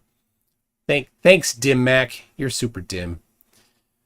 So, all right, I'm at 27 minutes into this. I'm here. All right, I want you see that pinned link? The pinned link. Go to that link right now, everybody. That's to a comment that Flat Earth Dave said to me. I want you to all just say hi for me. Say something to him. Something. Whatever you want. Keep it decent, but hold his feet to the fire. So it's a comment on YouTube. It's not his video, so it's not his place. So don't litter up somebody else's channel. And if you right, and YouTube holds things, I think this channel probably has, like I do, has it's set to the default setting. So a lot of words will auto hold your comment. So be aware of that, and just say something to him. A little bit ago, there were 20 comments right there. This is from earlier, not long ago. Somebody's like, a 24-hour sun would not be proof of the spinning ball. I said, of course it would. A sun being seen due south would, though. And DIRTh had to respond in that. He said, gotta lie to glurf. We have shown how the sun can appear to set south of west on a flat earth. It can't. And yet you had your assumed victory. I not only that, Flat Earth Dave, you scammer, I will shut down this channel if it's not victory. Right? You don't have the guts to do that. If it doesn't match the flat earth prediction. So when the sun doesn't circle all the way around you, the south, you can cry and claim victory. Can't cry? Now, don't worry, Dave. If the sun does not circle all the way around you, I'm gone. You won't hear from me again, Dave. This channel's gone. But if the sun does circles, you better go the hell away, Dave. You better close up shop and leave. You scum. Absolute filthy scum. All right, I'm going to reload, see if there's new comments here from people. 24. All right, there's 4 more. I'll read them up. All right, let's get the last 4 in here. Then we're gonna say goodnight for the night. Max says, "Hey DIRTh, you're a scammer." That was from before. Real Cygnus says, "You're a scammer." Captain 57 says, "I'm a scammer." DIRTh. The Casual Engineer 99 says, "Hi DIRTh, nice to see you responding here. Funny you should be saying you have worked it out, but your own vids have you saying big problem for flat earth. Seems you have had time to come up with new fantasies. Never mind, we're on to you." Nice. Real Cygnus says, "Endless bold-faced lies just to keep the grift alive. You could be the world's greatest used car salesman, but you'd have to work for it." Very nice. All right, let's see. Zoomies says that there's an additional comment, a tomatoey comment. 27. We got 3 more. No doubt. I mean, he's too chicken. He'll never come back. He's not going to do anything, we know. But it's fun to just... Other people will come here and see all of the love letters to him. Let's see. All right, I don't see the new one yet. Sometimes it takes a minute for them to show. That's YouTube's system here. All right. Sun Express says, "Why do you lie so much?" I11 says, link to said shown thing because you can't have a sun setting if you believe the earth is flat.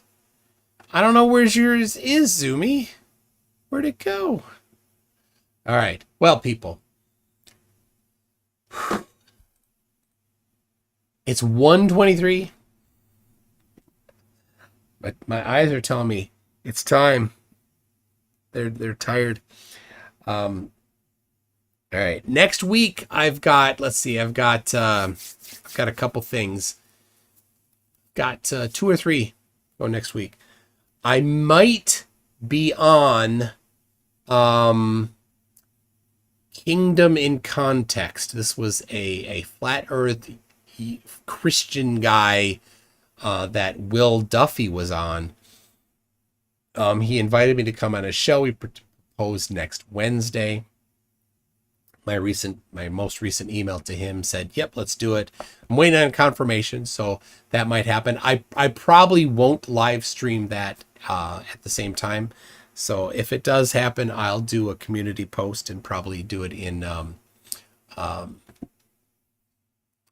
Discord as well. So on Tuesday, I will have something, but Craig is debating that fake doctor, that stolen credentials doctor guy on the moon landing on Modern Day Debate. That might go a little overlap into what I normally do, so I won't start until he's done. We'll coordinate with each other to make that happen. And then I'll probably do another, next week I will definitely be reviewing Witsit's debate with Professor Dave. That is supposed to be happening on Saturday on a channel called The Quartering. I think it's called The Quartering. Let me verify. Oh. Is it? So the problem is that The Quartering is a bit of a nutter himself. He's a conspiracy guy. He's The Quartering. He's buddies with Alex Jones, but he's not a flat earther.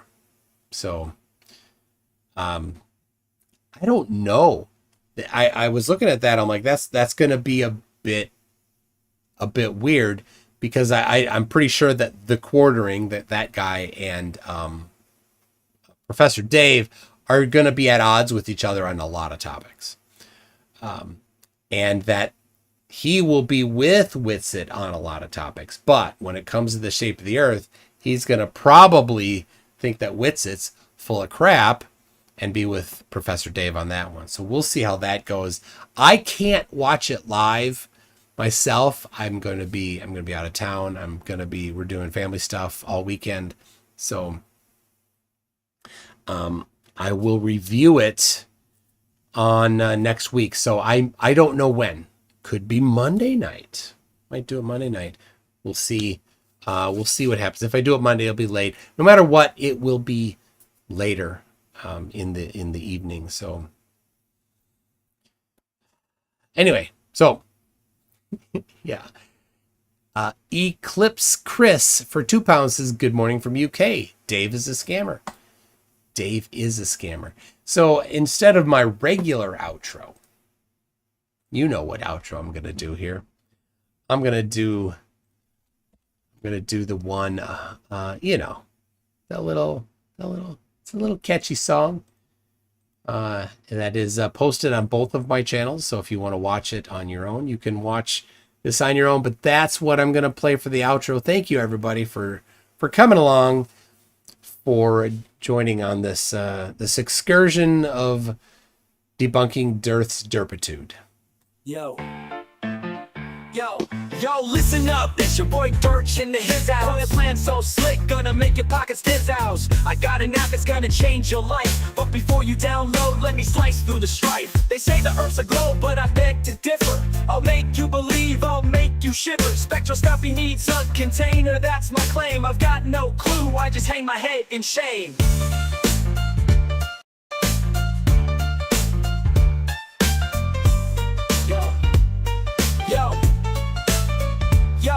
Yo, listen up, it's your boy DIRTh in the his house. That's the word's house. Got a plan so slick, gonna make your pockets house. I got an app that's gonna change your life, but before you download, let me slice through the strife. They say the earth's a globe, but I beg to differ. I'll make you believe, I'll make you shiver. Spectroscopy needs a container, that's my claim. I've got no clue, I just hang my head in shame.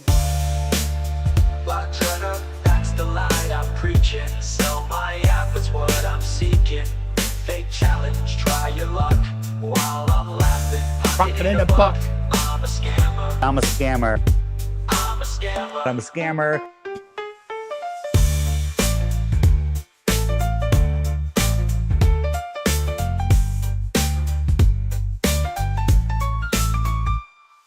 Flat Earth, that's the lie I'm preaching. Sell my app, it's what I'm seeking. Fake challenge, try your luck while I'm laughing. Pocket in a buck. I'm a scammer. I'm a scammer. I'm a scammer. I'm a scammer. Yo, Dave Dave Weiss Weiss is is a a scammer. Talk The icy place, offered a free trip, dangled it in my face, but I won't go. It's not about thrift. I'm staying home, gotta protect my grift. I'm a scammer. I'm a scammer. Yo, yo, yo, yo. Dave Weiss is a scammer. Talk about Antarctica, that icy place. Offered a free trip, dangled it in my face, but I won't go. It's not about thrift. I'm staying home, gotta protect my grift. I'm a scammer. Antarctica, that icy place. Offered a free trip, dangled it in my face, but I won't go. It's not about thrift. I'm staying home, gotta protect my grift. I'm a scammer. The scammer, I play the game. Gonna hustle hard, gonna rise to fame. But remember one thing, it's all a ploy to make that green. I'll be Your decoy. So if you wanna join, come take my hand. But beware the tricks, it's all planned. DIRTH, that's my name.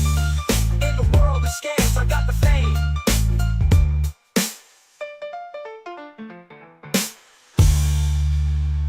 I'm a scammer.